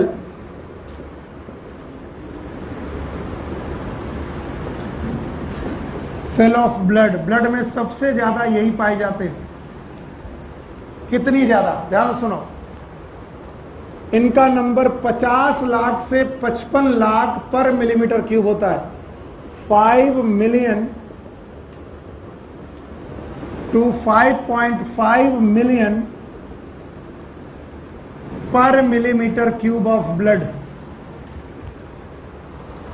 कई लोग मुझसे बोलते हैं सर ये पर 100 ml कर दीजिए, मैं नहीं करूंगा, क्योंकि एनसीईआरटी में क्या लिखा है? पर millimetre cube. 1 millimetre cube area में कितनी आरबीसी? 5 मिलियन से 5.5 मिलियन। मिलियन का मतलब होता है 10 लाख, मिलियन मतलब तो 5 गुणे 10 लाख 50 लाख। तो 50 लाख से 55 लाख सेल होती हैं 1 मिलीमीटर क्यूब में। 1 मिलीमीटर क्यूब में 50 से 55 लाख सेल्स पाई जाती हैं आरबीसी। याद रखना, सेप, दे आर बाई कॉनकेव।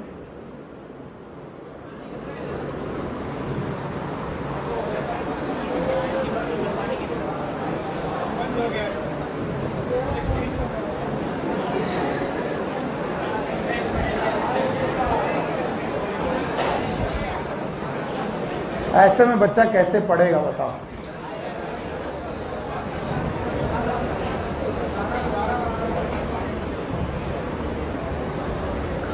जैसा मैंने बाई कॉनकेव बनाया वैसा दिखता नहीं है।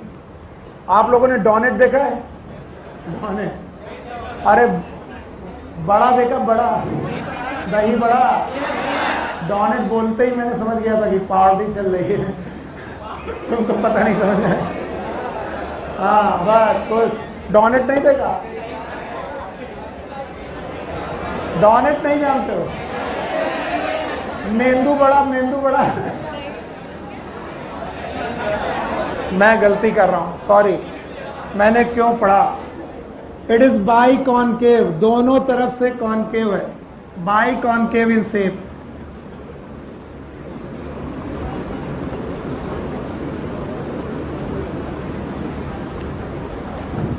It is enucleated, without nucleus.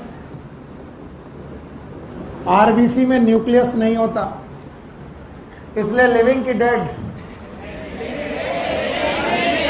Living की डेड लिविंग है। न्यूक्लियस ना होना मर जाना नहीं है, वरना सीव ट्यूब भी मर गए होते।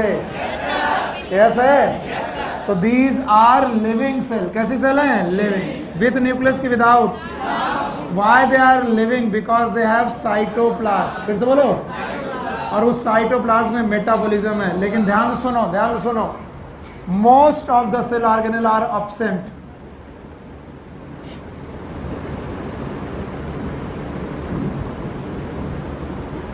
इनमें ज्यादातर सेल ऑर्गेनेल एब्सेंट होते हैं। Even mitochondria is absent.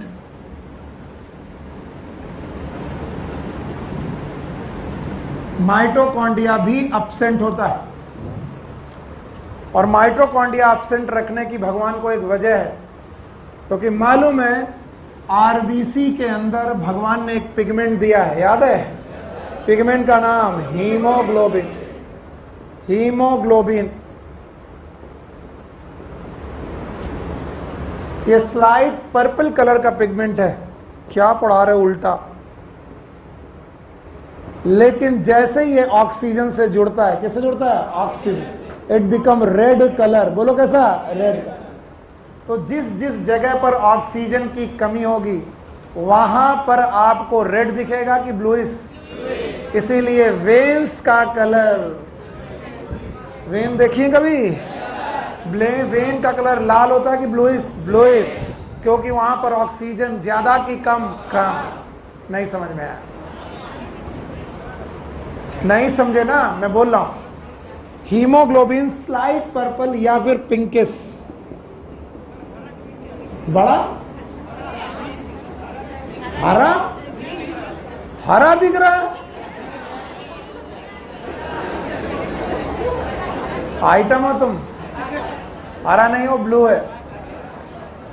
अरे हम क्यों पढ़ा रहे यार, हटो। आरबीसी में कौन सा पिगमेंट है? हीमोग्लोबिन। फिर से बोलो। हीमोग्लोबिन में ऑक्सीजन जोड़ी जाए तो लाल कलर का दिखाई पड़ेगा।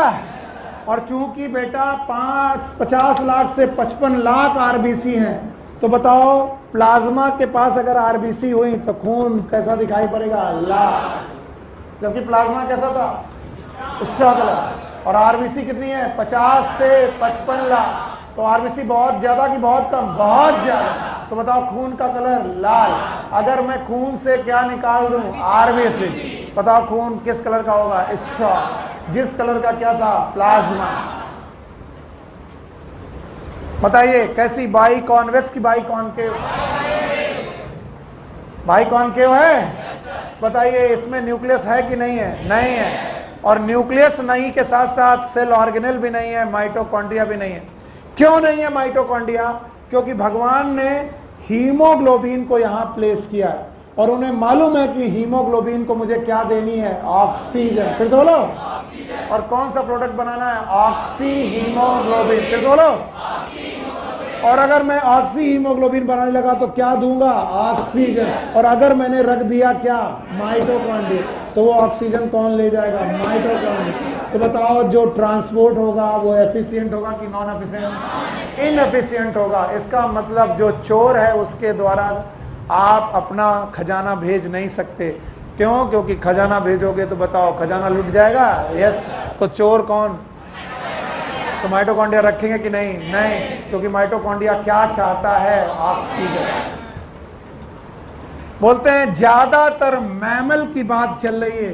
कल को तुम बेटा फ्रॉग के बारे में पूछोगे तो फ्रॉग की आरबीसी में बेटा न्यूक्लियस होता है। न्यूक्लियस होता है। तो याद रखना ये जो कहानी चल रही किसके बारे में चल रही है? मैमल। दो मैमल के नाम याद रखना। One is known as camel. फिर से बोलो।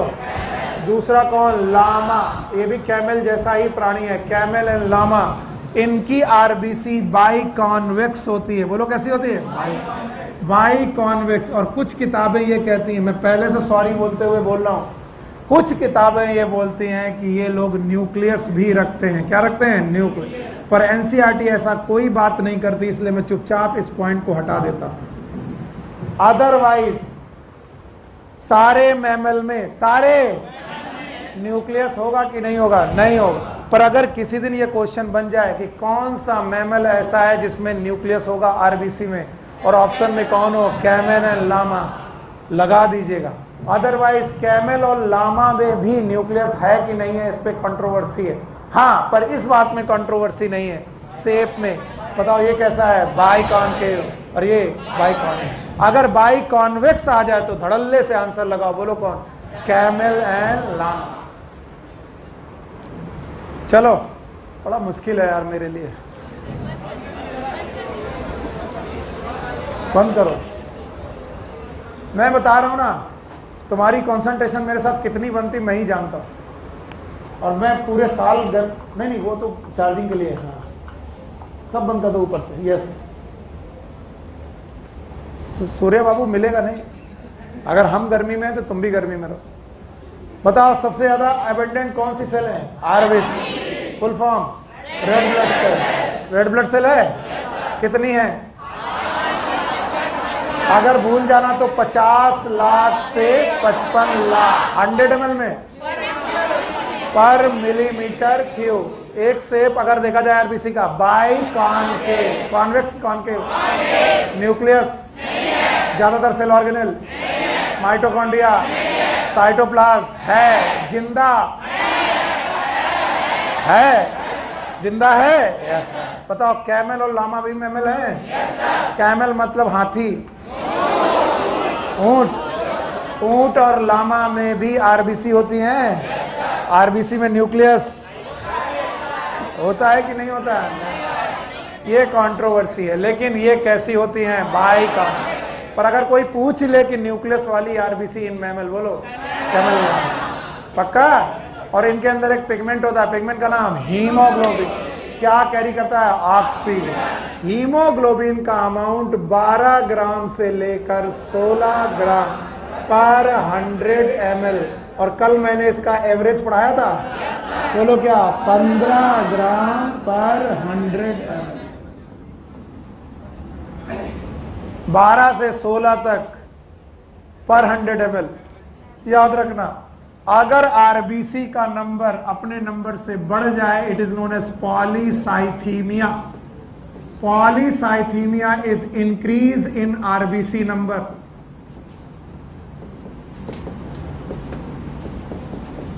आरबीसी के नंबर में इंक्रीमेंट हो जाए, it is known as polycythaemia. और अगर आरबीसी का नंबर कम हो जाए, it is known as anaemia, a kind of anaemia. मैं अनीमिया शब्द के साथ छोड़ दे रहा हूं। इफ द आरबीसी कम, देन हीमोग्लोबिन ऑटोमेटिकली कम हो जाएगा। और हीमोग्लोबिन अगर अपने आप कम हो जाएगा तो बताओ बीमारी का नाम? अनीमिया। ठीक है? वैसे तो इस शब्द को बोलते हैं इरेथ्रोसाइटोपिनिया। उतना बड़ा शब्द तुम समझा नहीं पाओगे। पीनिया का मतलब कमी, ठीक है? पर आप इसे क्या बोलोगे? अनीमिया।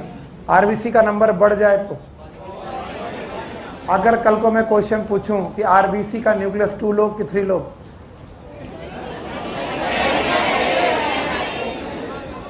आरबीसी का nucleus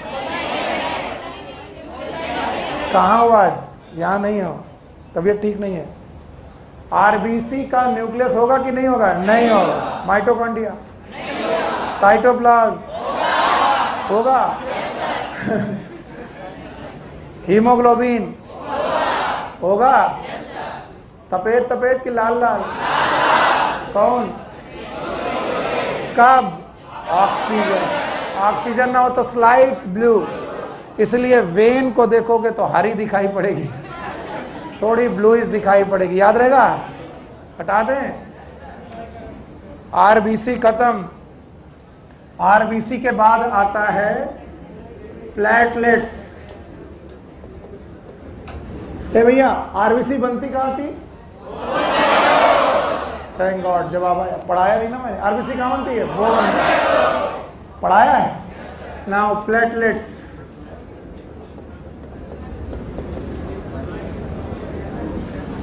The platelets, they are also known as thrombocytes.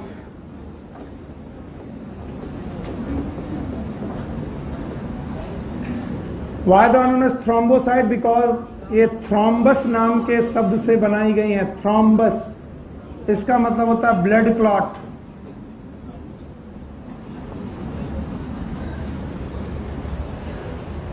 यानी वो सेल हैं जो ब्लड क्लॉटिंग में मदद करती हैं। These are the cell which help in the blood clotting. तुम्हारे बाल कटे नहीं अभी तक? कल तुम बिना बाल कटाए घुसना नहीं। आधे टाइम तो तुम्हारे लड़कियों जैसे ऐसा चलता रहता है, गर्दन टेढ़ी होती जा रही तुम्हारी। चलो, प्लेटलेट्स क्या करती हैं?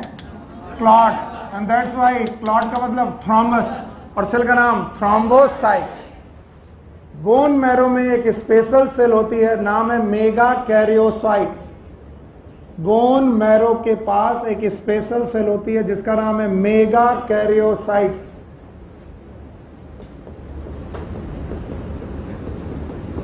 और इन मेगा कैरियोसाइट के फ्रेगमेंट हैं, सेल फ्रेगमेंट्स। इन्हीं सेल फ्रेगमेंट्स को हम लोग प्लेटलेट का नाम देते हैं। तो कई बार लोग प्लेटलेट को सेल नहीं मानते, लोग प्लेटलेट को सेल फ्रेगमेंट मानते हैं। तो कभी अगर क्वेश्चन आ जाए प्लेटलेट इज सेल और सेल फ्रेगमेंट, तो आप जवाब यही लगाना, ये सेल फ्रेगमेंट है, सेल के टुकड़े हैं। और किस सेल के टुकड़े हैं? Mega karyocyte. कहां पाई जाती है? मैंने पहले लिख दिया था, हर टाइप की सेल। कहां? बोन में। तो ये भी कहां मिलेगी? बोन में। किस सेल से? Megakaryocyte. और मेगा कैरियोसाइट से क्या बनेंगे? Cell fragment. उन्हीं सेल फ्रेगमेंट का नाम सेल फ्रेगमेंट, इन्हीं का नाम प्लेटलेट। आप सुनो, इनका नंबर 1.5 लाख से 1,50,000 से लेकर 3,50,000 सेल्स पर मिलीमीटर क्यूब। जरा लाख में बोलो, आरबीसी 50 लाख से 55 लाख, और इनका 1.5 लाख से 3.5 लाख। याद रखना, अगर इनका नंबर बढ़ जाए, इंक्रीज इन प्लेटलेट नंबर,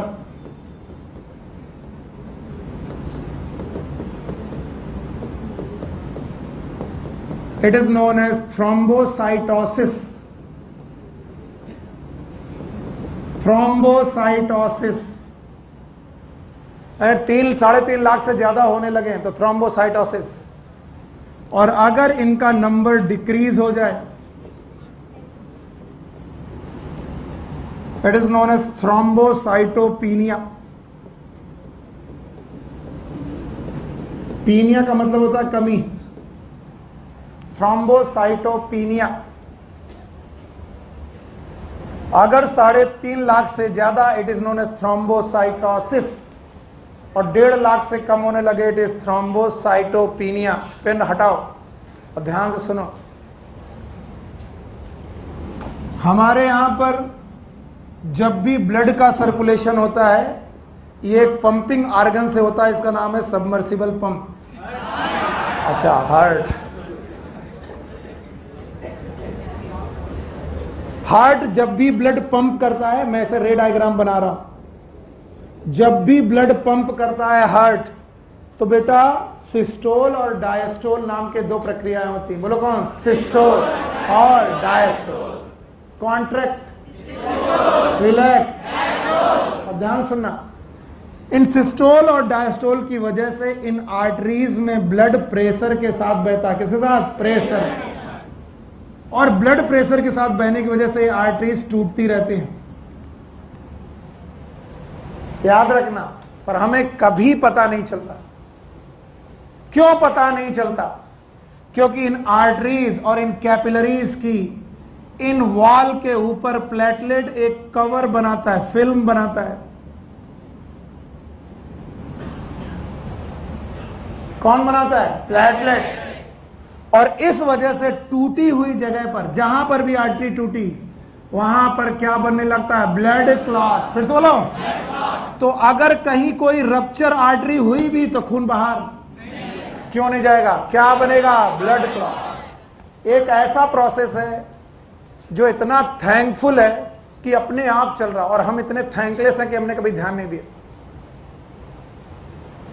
रोज तुम्हारा ब्लड पंप हो रहा, ढक ढक ढक ढक, यानी आर्टरीज में प्रेशर कम की ज्यादा ज्यादा, और आर्टरीज क्या हो रही है, रप्चर, और रप्चर आरबीसी से खून निकल, क्योंकि प्लेटलेट ने क्या बना रखी है, फिल्म, और इस वजह से वहां क्या बन रहा, ब्लड क्लॉट। फिर से बोलो, ब्लड क्लॉट। पहली बार पता चलता है हमें तब जब हमें होता है डेंगू। क्या हुआ, डेंगू। ये बीमारी तो सबने सुनी होगी, सुनी नहीं है, सुनी है। और डेंगू में प्लेटलेट का नंबर बढ़ गया कि कम हो गया, हाँ? तो बताओ ये जो फिल्मिंग ऑफ द आर्टरी है बढ़ गई कि कम हुई, कम हुई। तो बताओ जो आर्टरी रप्चर हुई वो क्लॉट हुई कि नहीं हुई, नहीं हुई। और जैसे ही बेटा रप्चर हुई, यहां से क्या निकला, खून। It is known as internal bleeding. फिर से बोलो, और इसी इंटरनल ब्लीडिंग को बोलते हैं हैमरेज। बोलो, हैमरेज। और हैमरेज होने की वजह से डेंगू में हो जाती है डेथ। पर पिक्चरें तुम ज्यादा देखते हो, तुम्हारे लिए हैमरेज का मतलब brain haemorrhage, not the brain haemorrhage only, any type of internal bleeding, it is known as haemorrhage. Intestine फटी तो इंटेस्टाइनल हैमरेज, स्टमक फटा तो गैस्ट्रिक हैमरेज। बोलो, ठीक है। ब्रेन फटा तो ब्रेन हैमरेज। अगर आप लोगों को ये बहुत हल्की बात लग रही तो फिर से सुनो, डेंगू में अक्सर प्लेटलेट काउंट बहुत कम हो जाता है। प्लेटलेट काउंट कम होने की वजह से ब्लीडिंग चालू होती है, और इन ब्लीडिंग की वजह से बंदे की डेथ हो जाती है। ऐसा तो है नहीं कि कभी तुमने कोई डेंगू की डेथ ना सुनी हो, सुनी है? क्यों? बंदे को क्या हो गया, प्लेटलेट ज्यादा कि कम, कम। ये वो थैंकलेस बात है जो हम लोग मानते नहीं कि प्लेटलेट तो कुछ करती नहीं, और जिस दिन पता चलता है वो क्या करती हैं, उस दिन लगता है हे भगवान हमारी प्लेटलेट कम ना हो पाए। अगर प्लेटलेट कम हुई तो गए काम से। कुछ ऐसी बीमारियां हैं, जेनेटिक बीमारियां, जिनमें ब्लीडिंग डिसऑर्डर्स होते हैं। क्या होते हैं? ब्लीडिंग डिसऑर्डर, यानी आपको कॉन्टिन्यूअस इंटरनल ब्लीडिंग की प्रॉब्लम रहती है। And these group of bleeding disorders are known as purpura. ये क्वेश्चन पूछा गया इसलिए लिख रहा हूं, मास्टरी डॉक्टरी नहीं झाड़ रहा हूं। Purpura, what is purpura? Group of bleeding disorder. बोलो, group of bleeding disorder. Disorder के बहुत सारे ग्रुप हैं जो आगे जाके एमबीबीएस में तुम पढ़ोगे, उनको कंबाइंड रूप से क्या नाम देते हैं? Purpura. Purpura disease, these are the bleeding disorders. और बताओ इन परप्यूरा डिसीज में क्या होता होगा? प्लेटलेट कम कि ज्यादा? कम। थ्रोम्बोसाइटोसिस की thrombocytopenia, cytosis, thrombocytopenia.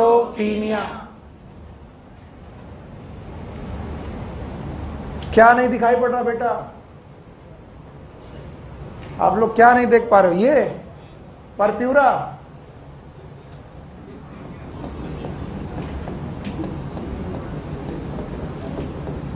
Purpura is a group of bleeding disorder due to platelet deficiency. Platelet deficiency से होने वाली ब्लीडिंग डिसऑर्डर का नाम परप्यूरा। किसी भी इंटरनल ब्लीडिंग को हम लोग हैमरेज का नाम ही देंगे।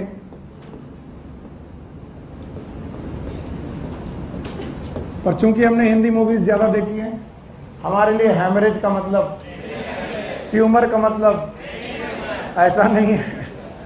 ट्यूमर भी कहीं हो सकता है और हैमरेज भी कहीं हो सकता है। इंटेस्टाइन में हुआ तो इंटेस्टाइन। चलो बताओगे? जो मैंने लिखा है इतना बता दोगे, बहुत अच्छा लगेगा मुझे। बताओ दूसरी नंबर की सेल, पहले नंबर की आरबीसी, दूसरे नंबर की। मैं दूसरे नंबर पे डब्ल्यूबीसी क्यों नहीं लिखा? On the basis of abundance, on the basis of abundance. दूसरे नंबर पर platelets, they are also known as thrombocyte. किस में हेल्प करेंगी? क्या ये थ्रोम्बस शब्द क्लॉटिंग शब्द है?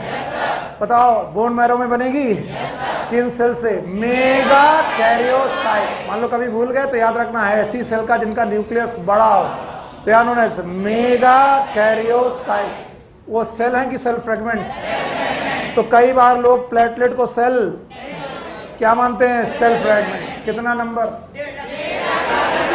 1.5 लाख से 3 लाख, 3.5 लाख पर मिलीमीटर क्यूब। इससे कम तो थ्रोम्बोसाइटोपिनिया, पीनिया सब, और ज्यादा तो थ्रोम्बोसाइटोसिस। कोई एक बीमारी बताओ। हाँ, एक बीमारी का नाम बताओ। डेंगू।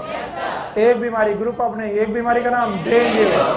क्या इस डेंगू बीमारी में आपके प्लेटलेट कम होने लगते हैं? ये परप्यूरा नहीं है, याद रखना, क्योंकि ये वायरस से है। किससे? वायरस। क्या कुछ बेटा जेनेटिक डिसऑर्डर भी हो सकते हैं? अच्छा, मैं तुमको बिना पढ़ाए तुमसे डॉक्टरी का एक क्वेश्चन पूछता हूँ, मुझे यकीन है कि तुम बता दोगे, मेरा यकीन झूठा साबित होगा। Yes sir. अच्छा बताओ, एक बीमारी है जिसका नाम है हार्ट अटैक। ऐसे ही पढ़ा रहे, बिना पढ़ाए मेरे को मन कर रहा पूछने का। और इस हार्ट अटैक की बीमारी में होता क्या कि हार्ट को ब्लड सप्लाई करने वाली आर्टरी, उसमें क्लॉट बन जाता है। क्या बन जाता है? क्लॉट। अब मुझे क्लॉट बन जाने की वजह से ब्लड बेटा हार्ट में जा पाता है कि नहीं? नहीं जा। तो बताओ, हार्ट नहीं जा पाए, ब्लड नहीं जा पाएगा तो हार्ट बचेगा कि मर जाएगा? मर जाएगा। और मरा हुआ हार्ट अटैक पे आएगा। इसे बोलते हैं नेक्रोसिस और MI। नाम सुना ही होगा, बढ़ाऊंगा मैं। अब मैं ये क्वेश्चन नहीं है MI क्या, ये क्वेश्चन नहीं है। मैं ये पूछना चाहता हूं कि अगर किसी को MI हुआ या हार्ट अटैक हुआ है तो बताओ आप कैसी दवा दोगे? प्लेटलेट बढ़ाने वाली कि घटाने वाली? बढ़ाने वाली। क्यों? क्योंकि आपको क्लॉट घटाना है। क्लॉट लो बताओ, कार्डियोलॉजिस्ट हो गए तो जो लोग को भी अटैक आने के चांसेस हैं उनको प्लेटलेट की दवा की एंटी प्लेटलेट? एंटी। और सुनो, जो बच्चे भी डिस्प्रिन का ज्यादा प्रयोग कर रहे हैं, इसलिए पढ़ाया मैंने, नॉलेज के लिए नहीं पढ़ा रहा हूं, फिर से सुन लो, ज्ञान अपना नहीं बघार रहा हूं।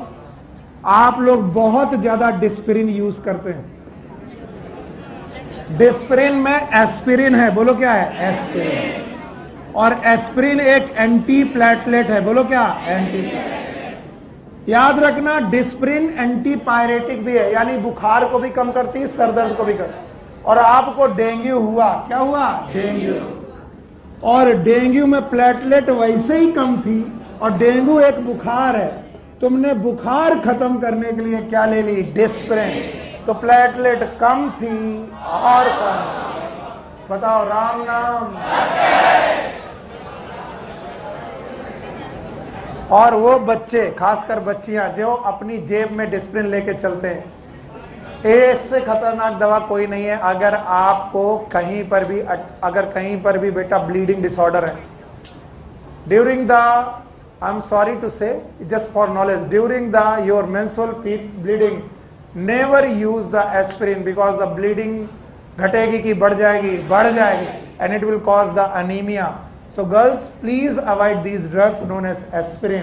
सर दर्द होने पर सेफेस्ट ड्रग है paracetamol. Paracetamol, that is Calpol. बोलो कौन? कैलपॉल। ठीक है, तो आप ये दवा खाएं। हर बार डिस्प्रिन की 2 गोली घोल के ना खाएं, क्योंकि किसी दिन ब्लीडिंग हुई तो प्लेटलेट का काउंट बढ़ेगा कि घटेगा? घटेगा। और ब्लीडिंग घटेगी कि बढ़ जाएगी? बढ़ जाएगी। मेरठ कॉलेज में एक मेडिकल डॉक्टर्स ने से गलती हुई और उनकी डेथ हो गई। जिस समय मैं MBBS कर रहा था, उस समय पर वो कहीं से है, उनका सर दर्द बहुत कर रहा था, उन्हें डेंगू हुआ था, उन्होंने 3-4 डिस्प्रिन की गोलियां खा ली। बताओ, डेंगू में प्लेटलेट बढ़ा कि कम हो गया? डिस्प्रिन खाने से प्लेटलेट और कम। इंटेस्टाइनल ब्लीड, समझ रहे हो? तो मैंने केवल तुम्हारी जान बचाने के लिए लिखा, नॉलेज देने के लिए नहीं। खैर बताओ, अच्छा बताओ, हार्ट अटैक की सबसे बढ़िया दवा डिस्प्रिन। 4-5 गोली खिला दो बंदे को, घर में पड़ी होती है। हाँ सर, मैं तो डॉक्टर हो गया। भाइयों बहनों, आगे चलो। पहली सेल कौन सी थी? RBC। दूसरी, तीसरी कौन सी? WBC। Also known as leucocyte. कुछ लोग तो घड़ी की तरफ ऐसे देखते रहते हैं, ऐसे देखते रहते हैं जैसे क्या चांद ने चकोर की तरफ, नहीं चकोर ने चांद की तरफ। क्या घड़ी? अरे बेटा इस टॉपिक को पढ़ाए बिना मैं जाने नहीं दूंगा, चाहे घड़ी में कुछ भी बच जाए। शुरू हुआ तो पढ़ा दे। बताओ WBC याद है? नाम क्या है? ल्यूकोसाइट। ल्यूकोसाइट। शांत रहेंगे। There is one more topic known as TLC। कल पहले मैंने पढ़ा था टोटल लंग कैपेसिटी। फिर से बोलो, टोटल लंग कैपेसिटी। अब ध्यान से सुनो। That was related with the respiratory system. When there is a blood vascular system, TLC is used as total leukocyte count. Total leukocyte count.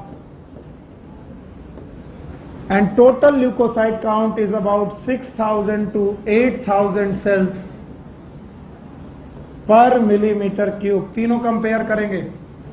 पहली 50 लाख से 55 लाख, दूसरी 1.5 लाख से 3.5 लाख, और WBC 6,000 से 8,000। बहुत ज्यादा कि बहुत कम? बहुत। और इसीलिए जब तुम MBBS में पहली बार माइक्रोस्कोप दिखाया जाता है पैथोलॉजी लैब में, और तुमसे होता है कि पैथोलॉजी लैब में कि तुम ब्लड में से WBC को फोकस करो, तो तुम फोकस नहीं कर पाते, क्योंकि वहां पर सबसे ज्यादा सेल कौन सी मिलती है? RBC। दूसरे नंबर पर प्लेटलेट। WBC मिलने के चांसेस कम, तो स्लाइड में तुमसे कुछ हो ही नहीं पाता। अब चूंकि बगल में बंदे ने बोल दिया हाँ मुझे दिख गई, तो तुमने कहा बेइज्जती हो जाएगी। मैंने कहा हाँ मेरे को भी दिख गई। क्या दिखा? कुछ नहीं, कुछ लाल लाल पीला पीला दिख रहा। प्रोफेसर बोला क्या देखा? Sir WBC। बोले कौन सी देखी? बोले न्यूट्रोफिल। दिख रही? बोले हाँ दिख रही। बोले हटो गधे, कुछ नहीं है। तब आपकी चोरी पकड़ी जाती है। तो आप इन सारी WBC को आज इमेजिन करके देखिए। कल आप MBBS करते वक्त माइक्रोस्कोप से देखते वक्त मुझे थैंक यू बोलेंगे कि सर आपने पढ़ाया था और बिल्कुल वैसी दिखी। याद रखना WBC का टोटल नंबर कितना है? 6,000 से 8,000 पर मिलीमीटर क्यूब। ये सेल्स भी बोन मैरो में ही बनती हैं, कोई बड़ी बात नहीं थे, फॉर्म्ड इन बोन मैरो। लेकिन ये कलरलेस सेल हैं। व्हाइट मत बोलना, कैसी हैं? भले ही इनके बारे में कहा जाता है कि ये व्हाइट हैं, पर आप शब्द क्या यूज करोगे? कलरलेस। यानी इसीलिए they are not visible under microscope, not visible under microscope without staining.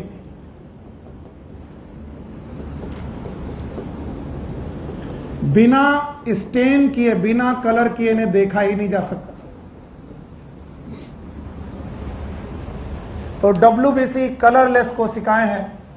अगर आपकी स्लाइड को स्टेन नहीं किया गया, कलर नहीं किया, WBC नहीं दिखाई पड़ेगी। RBC दिख सकती, प्लेटलेट दिख सकती, क्या नहीं दिख सकती? WBC।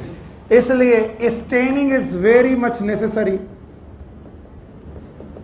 Staining is necessary for WBC visibility। WBC को देखने के लिए आपको स्टेनिंग करनी पड़ेगी, और ये कैसा स्टेन लेगी, किस रंग का और किस टाइप का स्टेन लेगी, on the basis of staining they are of 2 types. WBC stain कैसा लेंगी, किस तरीके के कलर को कलर करने देंगी, कलर करने की बेसिस पर ये 2 प्रकार की हैं। सर ठाकुर साहब जहां तुम बैठते हो बेटा, मेरी इज्जत तुम्हारे हाथ में, वहां बदतमीजी मत होने दिया करो, ठीक है? क्योंकि तुम पे बहुत जिम्मेदारी है, और तुम वहां पर बैठ करके बदतमीजी करोगे तो दूसरा करेगा ही करेगा। उनसे बोला करो या तो पढ़ लो या तो निकल लो यहां से, ठीक? बैठो। WBC स्टेनिंग के बेसिस पर कितने प्रकार की? 2। एक का नाम है ए ग्रेनुलोसाइट्स,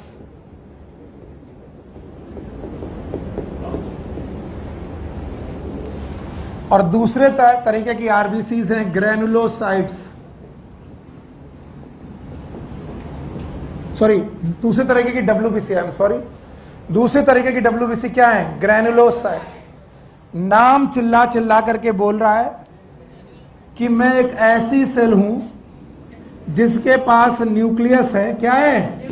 न्यूक्लियस के अलावा ग्रेन्यूल्स भी हैं। क्या है? ग्रेन्यूल्स। अब कुछ बच्चे बोलते हैं ग्रेन्यूल्स क्या होते हैं? ग्रेन्यूल्स आर द पार्टिकल्स जो एसिडिक, बेसिक और न्यूट्रल पार्टिकल्स हो सकते हैं। तो ये पार्टिकल्स हैं जो प्रोटीन के बने हो सकते हैं या अदर सब्सटेंसेस के बने होते हैं, जो साइटोप्लाज्म में पड़े होते हैं अलोंग विथ न्यूक्लियस। न्यूक्लियस के साथ साथ आपकी कोशिका के साइटोप्लाज्म में ग्रेन्यूल्स पड़े हैं। अगर बेटा ग्रेन्यूल्स पड़े हैं तो इन सेल को बोलेंगे ग्रेनुलोसाइट्स। फिर से बोलो, ऐसी WBC जिनमें ग्रेन्यूल्स हैं और विजिबल हैं, these are known as granulocyte. और ऐसी WBCs जिनमें न्यूक्लियस विजिबल है, ग्रेन्यूल्स नहीं है, they have no granules, they have the cytoplasm without granule. Cytoplasm है, ग्रेन्यूल नहीं है। यहां पर साइटोप्लाज्म में क्या प्रेजेंट है? ग्रेन्यूल। तो these are without granule, these are with granule. Without granules they are agranulocytes, और ए ग्रेनुलोसाइट आपके पास दो हैं, एक है लिम्फोसाइट और दूसरी है मोनोसाइट्स।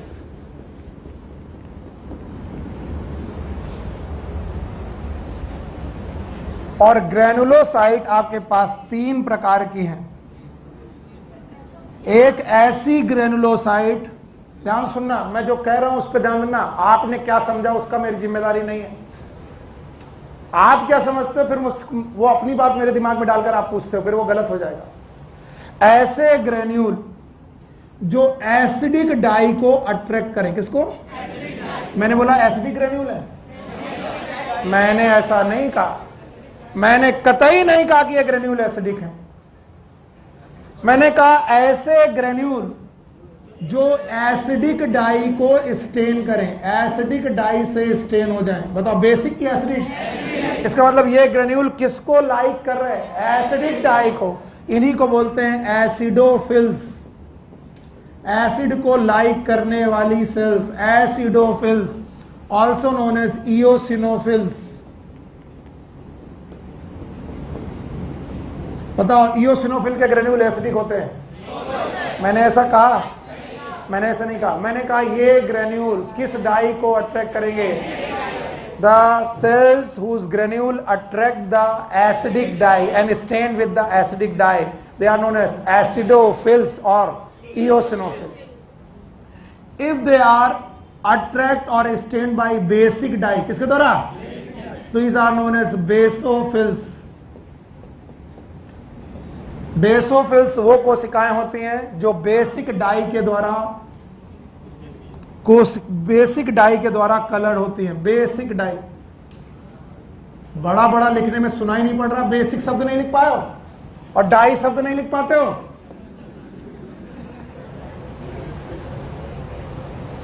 जो एसिडिक डाई से कलर हो जाए। इतने दिनों से पढ़ते आए, तुम्हें फिल्स का मतलब नहीं मालूम? लवर। एसिडिक इओसिनो मतलब एसिड, एसिड लवर ग्रेन्यूल, दोस्त acidophil. Basic lover granule basophils. कुछ ऐसी बेटा कोशिकाएं होंगी WBC की जो न्यूट्रल डाई को अट्रैक्ट करेंगी, they are known as neutrophils. फिर से बोलो, न्यूट्रोफिल्स। बताओ न्यूट्रोफिल्स किस तरीके की डाई से अट्रैक्ट होंगी? Neutral dye. अब वो कुछ पूछेंगे न्यूट्रल डाई क्या होती? पीएच सुने हो? पीएच 7 है तो, 7 से नीचे है तो नहीं, 7 से ऊपर है 8 9 तो, और 7 से नीचे है तो ऐसे। तो जो लोग जिन डाई का पीएच 7 से कम होगा और वो कलर हो जाए तो एसिडोफिल, बेसिक डाई से तो बेसोफिल, न्यूट्रल डाई से तो न्यूट्रो। इनसे आसान तो कोशिकाओं के नाम भी नहीं हो सकते। इन कोशिकाओं के नाम चिल्ला चिल्ला के बोल रहे हैं कि मैं हूं ग्रेनुलोसाइट। तो बहन तुम्हारे पास ग्रेन्यूल हैं? हाँ। किस तरीके के ग्रेन्यूल हैं? कुछ ग्रेन्यूल एसिडिक डाई, कुछ ग्रेन्यूल बेसिक डाई, कुछ ग्रेन्यूल न्यूट्रल। ये तो इतना आसान है कि जैसे ग्रेन्यूल डाई लेंगे वैसा। तो ग्रेन्यूलोसाइट कितने प्रकार की डाई?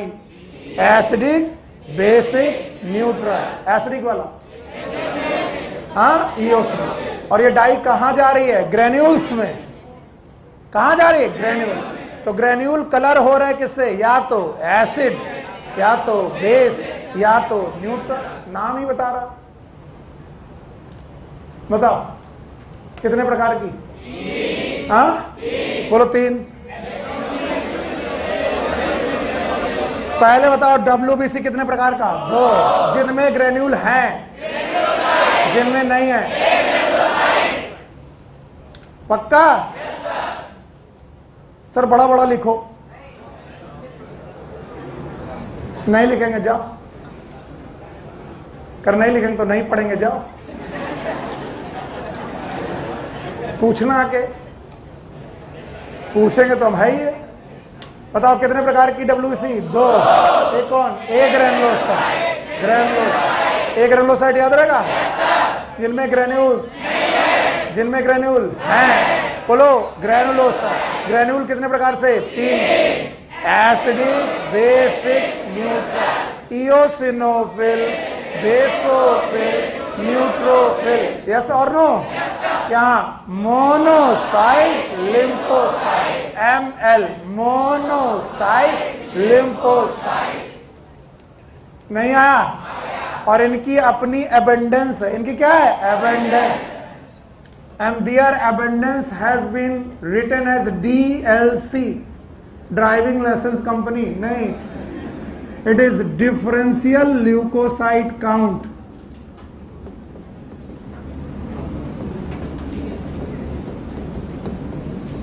जब डॉक्टर आपको एक खून की जांच कराता है तो सबसे पहले वही 2 जांचें कराता है, TLC and DLC। What is TLC? कितनी थी? 6000 से 8000। 6000 से। अब उन 6000 से 8000 में अलग अलग सेल्स कितनी है? तो that is known as DLC। और ये फॉर्मूला मैंने जिंदगी में पहली बार अपने गुरुदेव से पढ़ा था। हालांकि हर पढ़ाने वाला टीचर यही कहता है कि ये उसका फॉर्मूला है। तो मैं बता दूं, बहुत सारे टीचर अभी 2-4 साल पहला पैदा हुए हैं और ये फॉर्मूला मैंने 2001 में पढ़ लिया था। तो उस समय हमारे गुरुदेव ये पढ़ाते थे और इसलिए मैं जानता हूं कि ये फॉर्मूला उन्हीं का है। It is known as no longer monkey eats banana.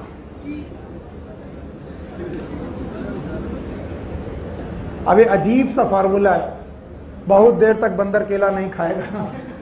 No longer monkey eats, it's nothing. बस उनका मन था, उन्होंने फार्मूला बनाया।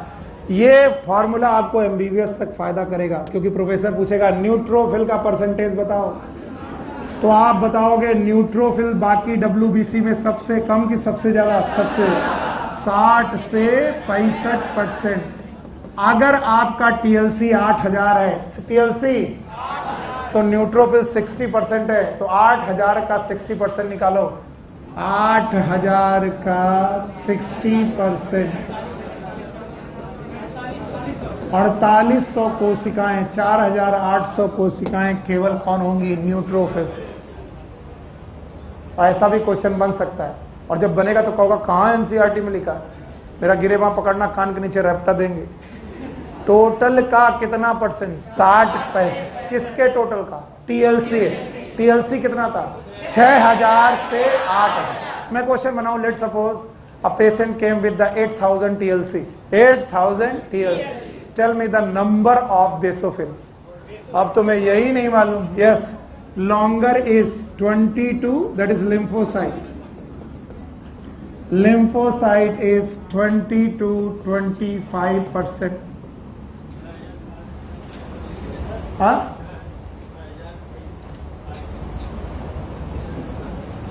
सर 6000 8000 जो है उसका लगभग लेंगे सर। हाँ, तो हम तुमको एक लगभग का देंगे, हम तुमको पेशेंट का अमाउंट बताएंगे ना।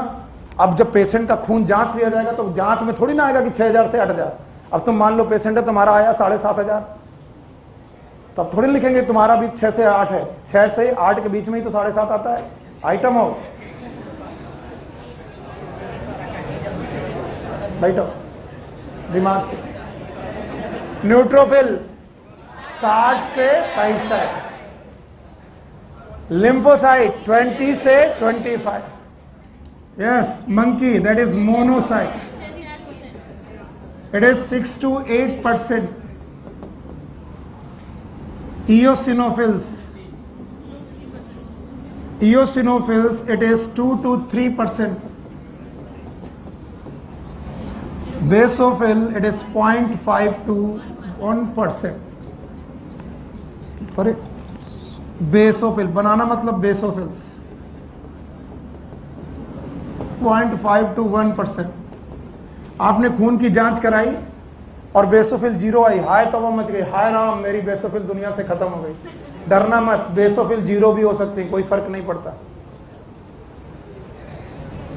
बेसोफिल अगर आपकी लिस्ट में नहीं आ रही तो डरना मत, छोड़ेंगे नहीं जब तक पढ़ा नहीं लेंगे, बाकी आपकी मर्जी।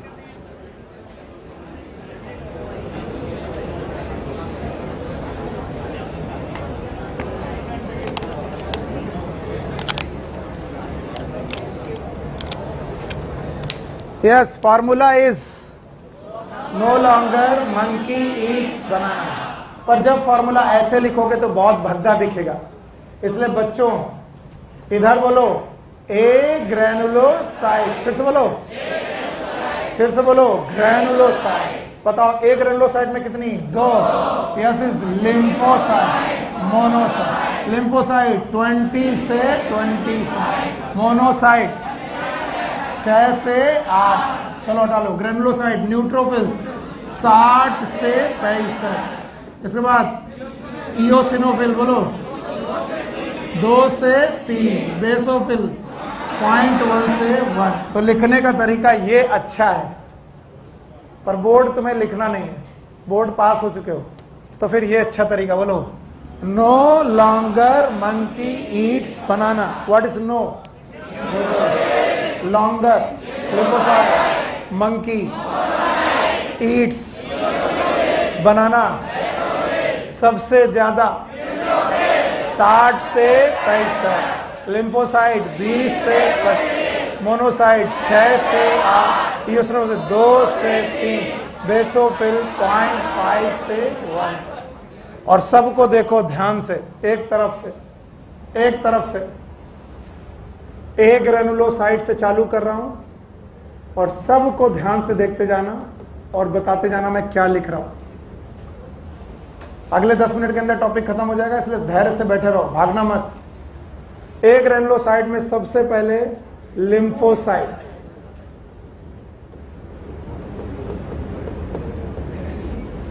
टोटल परसेंट 20 से 25। और मैं क्या, मेरा दुर्भाग्य इतना है कि मैं एक टॉपिक आज पढ़ाऊं, कल पूछूं तुम नहीं बता पाते। बताते हो? चलो बताओ। अच्छा, क्योंकि मैं इसे पूरा पढ़ा चुका हूं। लिम्फोसाइट बनती कहाँ है? बोन मैरो में बनती है। तो बोन मैरो में बन गई, मैच्योर कहाँ होने जाती है? 2 जगह, या तो बोन मैरो में जाती है, या तो थाइमस में जाती हैं। अगर थाइमस में गई तो T cell. What is T cell?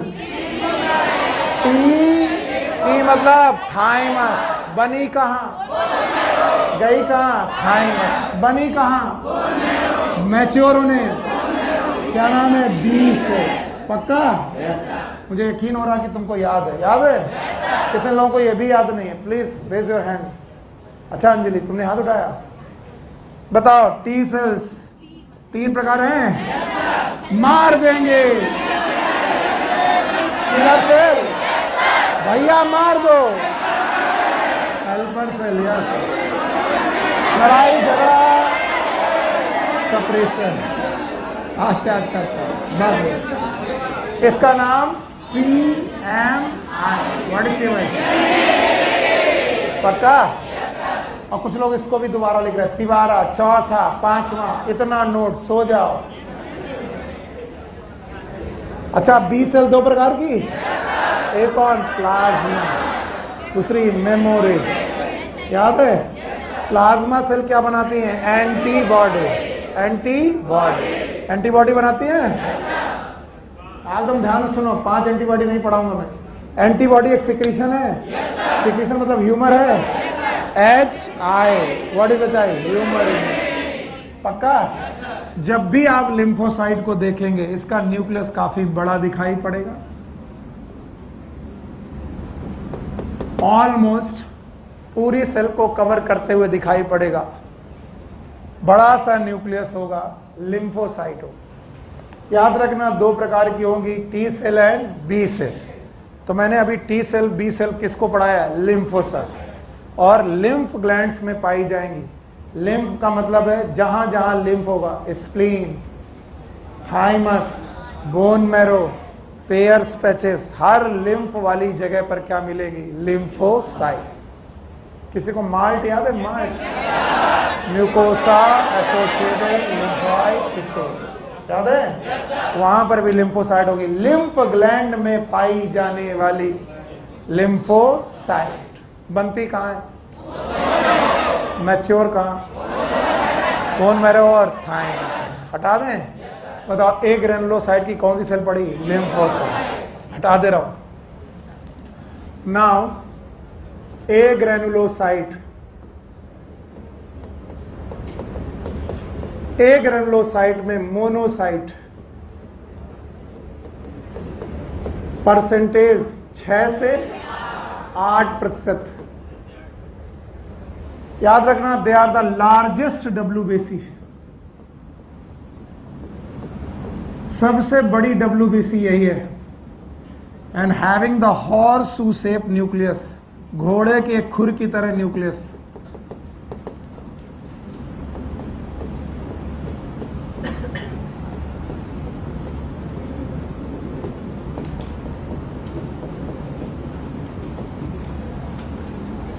And this cell help in the phagocytosis. They behave like macrophage. अब आपको सुनना नहीं है। अब मैं बोल रहा हूँ 10 मिनट ज्यादा पढ़ा दूंगा तो मरे जा रहे हो। जुम्मा वाले दिन वैसे भी 15-20 मिनट पहले निकल जाते हो। कट। तो मैक्रोफेज का मतलब वो सेल होती हैं जो बैक्टीरिया और वायरस को देखकर उन्हें खा जाती है। मान लो ये सेल है और इसने बैक्टीरिया को देखा तो बैक्टीरिया को खा जाएगी। नेक्स्ट स्टेप इसका ऐसा होगा, बैक्टीरिया अंदर, और अगला स्टेप ऐसा होगा। तो जब सेल किसी भी चीज को खा जाती है, इस शब्द का नाम होता है फैगोसाइटोसिस। फिर से बोलो। और फैगोसाइटोसिस का मतलब है ऐसी सेल जो फैगोसाइटोसिस करे उसे बोलते हैं फेज। बोलो क्या? और मैक्रो मतलब छोटी की बड़ी, बड़े, स्मॉलेस्ट की लार्जेस्ट, लार्जेस्ट। लार्जेस्ट सेल है, कैसे बिहेव करती है? मैक्रोफेज। कहीं जाना है? 5 मिनट रुको, छोड़ रहे। तो एक ग्रेनुलोसाइट हो गई, बस ग्रेनुलोसाइट 3 और पढ़ानी है। यस, हटा दें? दोनों के काम बताओ। पहला कौन? लिम्फोसाइट। क्या बनाती थी? इम्यूनिटी। हाँ, दूसरी कौन सी? मोनोसाइट। क्या बिहेव करेगी? फैगोसाइट। नाउ ग्रेनुलोसाइट्स,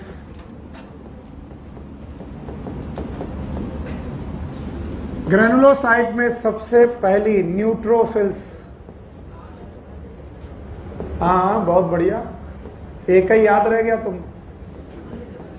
न्यूट्रोफिल्स कितनी? 60 से 65%। They are the most abundant WBC।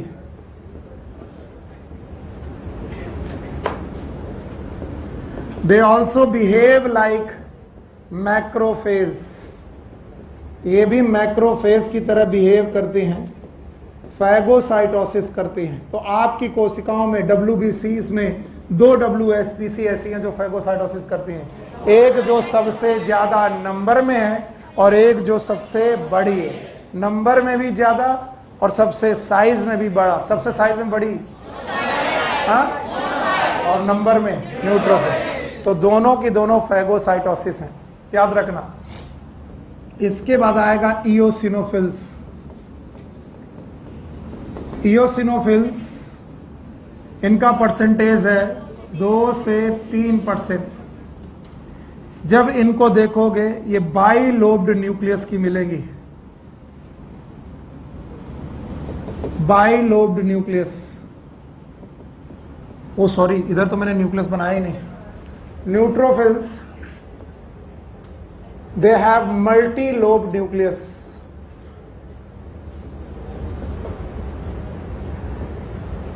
Multi lobe nucleus होगा, इनका न्यूक्लियस कई लोब का होगा न्यूट्रोफिल का। That's why they are known as PMNL। What is PMNL? Polymorpho nuclear lymphocyte, जिनका न्यूक्लियस कई मॉर्फोलॉजी में आए। Poly, P for, M for morpho, nucleo, leucocyte, lymphocyte की leucocyte, poly morpho nucleo leucocytes, इन cell का दूसरा नाम न्यूट्रोफिल्स। नहीं सर, एक बार फिर से बताओ। हाँ फिर से सुनो, बताओ इनके न्यूक्लियस में एक लोब की बहुत सारे? बहुत सारे।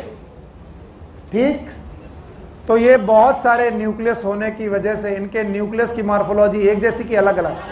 तो जब मॉर्फोलॉजी बहुत अलग अलग हो तो क्या बोलेगा? पॉलीमार्फो। किसकी? Nucleus. Polymorpho nuclear leucocyte, it is neutrophils. इनका न्यूक्लियस बाइलोब्ड होगा, एसिडिक डाई लेंगे ग्रेन्यूल्स। याद रखना, इओसिनोफिल्स जो होंगी दे रेजिस्ट इन्फेक्शन, ये इन्फेक्शन को रेजिस्ट करेंगी। एंड एलर्जिक रिएक्शन को इंटरफियर करेंगी। एलर्जिक रिएक्शन, आपकी बॉडी में जो भी एलर्जी चल रही है उन रिएक्शन को इंटरफियर करेंगे। अगर इधर से कोई कन्नौज अन्नौज का बच्चा है, कन्नौज, छिबरामऊ, इधर की तरफ के लोग हैं, उनको ये डिसीज बहुत ज्यादा आती है, eosinophilia. How many of you know the eosinophilia? How many? It is nothing, it is increase in eosinophils. और इस्नोफिल तब इंक्रीज होगा जब आपको एलर्जी होगी। क्या होगी? एलर्जी। आपको खांसी आएगी, लंग्स डिसीज होंगी। लंग्स डिसीज में इस्नोफिल घटती है कि बढ़ जाती है? बढ़ जाती है। तो इन्फेक्शन को रेजिस्ट करने वाली सेल्स हैं, ये भी NCERT में लिखा है, इस्नोफिल्स। And last but not the least, they are the basophils. And the basophils are 0.5 to 1%. Hero पढ़ा करो इसे। रेड, यस, आगे आओ। अरे तुम सब किताब उठा के मत आओ। बेसोफिल आर, आगे आओ। Basophil they act like mast cell, ये मास्ट सेल की तरह एक्ट करते हैं। मास्ट सेल के सिक्रीशन, यस, मास्ट सेल के सिक्रीशन नंबर 1 हिस्टामिन, दूसरा कौन? सेरोटोनिन और हिपैरिन। बता दिया, हम सोचे मार खाएगा, नहीं खाएगा। बताओ, अभी जाना नहीं। यस, हिस्टामिन कैसा एक्शन? Histamine vasodilator. पता नहीं तुम क्या कर रहे हो। ये ब्लड वेसल्स के डायमीटर को घटाएगा कि बढ़ाएगा? बढ़ाएगा। तो ब्लड फ्लो बढ़ेगा। ब्लड फ्लो कौन? हिस्टामिन। It is vasodilator. दूसरा चांस दे रहे, बाकी लोग शांत रहेंगे। सेरोटोनिन बच गया। ब्लड वेसल्स के डायमीटर को घटाने वाला सेरोटोनिन, तो सेरोटोनिन इज वैसोकॉन्स्ट्रिक्टर। बाकी लोग शांत रहेंगे। Heparin anti coagulant. अब ध्यान सुनना, ये तीनों लोग मिलकर, बोलो कौन कौन? कौन कौन? हिस्टामिन, सेरोटोनिन, हिपैरिन इन्फ्लेमेशन करते हैं। क्या करते हैं? इन्फ्लेमेशन। और कई बार बच्चे पूछते हैं इन्फ्लेमेशन का मतलब क्या है? यस, मैं अगर आपके गाल में बहुत जोर का थप्पड़ मारूं, सुनो सुनो और इसको ध्यान से, तो जब थप्पड़ मारूंगा तो जो जो चेंज होंगे वो इन्फ्लेमेशन है। जैसे ही थप्पड़ मारूंगा नीचे का टिश्यू बचेगा कि रप्चर होगा? रप्चर। ऊपर का नहीं, नीचे। तो बताओ, ब्लड वेसल्स डायलेट होगी और ब्लड का सर्कुलेशन बढ़ेगा, रेडनेस आएगी। क्या आएगी? रेडनेस। स्वेलिंग भी आएगी, उंगलियां छप जाएंगी, पेन होगा, और वहां पर दूसरे गाल की अपेक्षा हीट कम की ज्यादा ज्यादा। चलो मेरे साथ चिल्लाओ, स्वेलिंग बोलो, रेडनेस फिर से बोलो, पेन बोलो, हीट बोलो, हीट फिर से बोलो, स्वेलिंग, रेडनेस, पेन, हीट। जहां पर भी ये चार चीजें एक साथ मिल जाएं, बोलो क्या हो रहा है? इन्फ्लेमेशन। एक फुंसी को देखो, कुड़िया को देखा, फुंसी में स्वेलिंग, रेडनेस, पेन, हीट, क्या हो रहा है? इन्फ्लेमेशन। हर उस जगह पर जहां ये चार चीजें मिलेंगी, आंख लाल हो गई, conjunctivitis, swelling, redness, pain, heat. तो बताओ बेसोफिल कैसे बिहेव करेंगी? मास।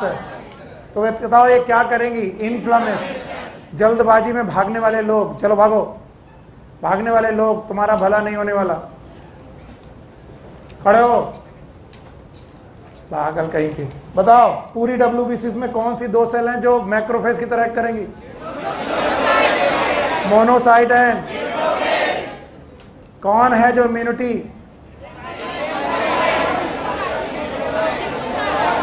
कुछ नहीं पड़ा, कौन है इम्यूनिटी? लिम्फोसाइट।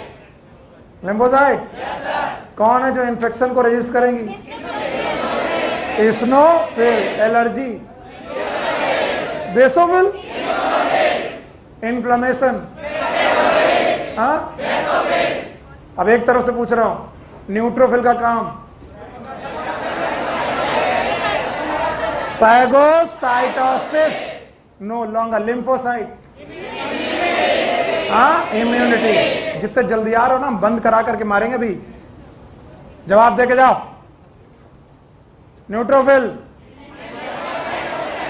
फैगोसाइटोसिस। किसको? बैक्टीरिया। पक्का? No longer. लिम्फोसाइट? हाँ, monkey. Monocyte? Phagocytosis eats eosinophil.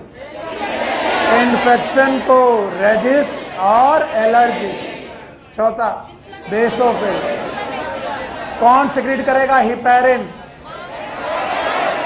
Basophil? Histamine, serotonin. कौन बनाएगा एंटीबॉडीज? लिम्फोसाइट। याद रहेगा? कौन है जो फैगोसाइटोसिस करेगा? मोनोसाइट। एंड एम और एन, एम और एन, एम फॉर दोनों की दोनों फैगोसाइटोसिस करेगी। यस। चलो 5 मिनट रिवाइज करो, फिर जाओ। ब्लड दिख रहा है? जल्दी आए है एकदम। तुम जितना जल्दी आओगे उतना देर सोचेंगे। ब्लड दिख रहा है? मम्मी कसम है, अगर इधर उधर हिले भी तो। दो 5 चीजें हैं। एक कौन? प्लाज्मा। दूसरा फार्म पार्टिकल। प्लाज्मा परसेंट ये 45। प्लाज्मा है कितनी चीजें? 5। Water, protein, nutrient, salt, enzyme. Water, protein 6 से 8, कार्बोहाइड्रेट, प्रोटीन, क्लॉटिंग सब्सटेंस है, sodium, calcium, potassium, bicarbonate. Enzyme है, कार्बोनिक एनहाइड्रेट। प्रोटीन 3 है, fibrinogen, globulin, albumin. Osmotic pressure, albumin. Clotting, हाँ, पक्का? इम्यूनिटी, हाँ, ग्लोबुलिन। पक्का? सीरम याद है? Blood without clotting, plasma without clotting factor, it is serum. Form particle याद है?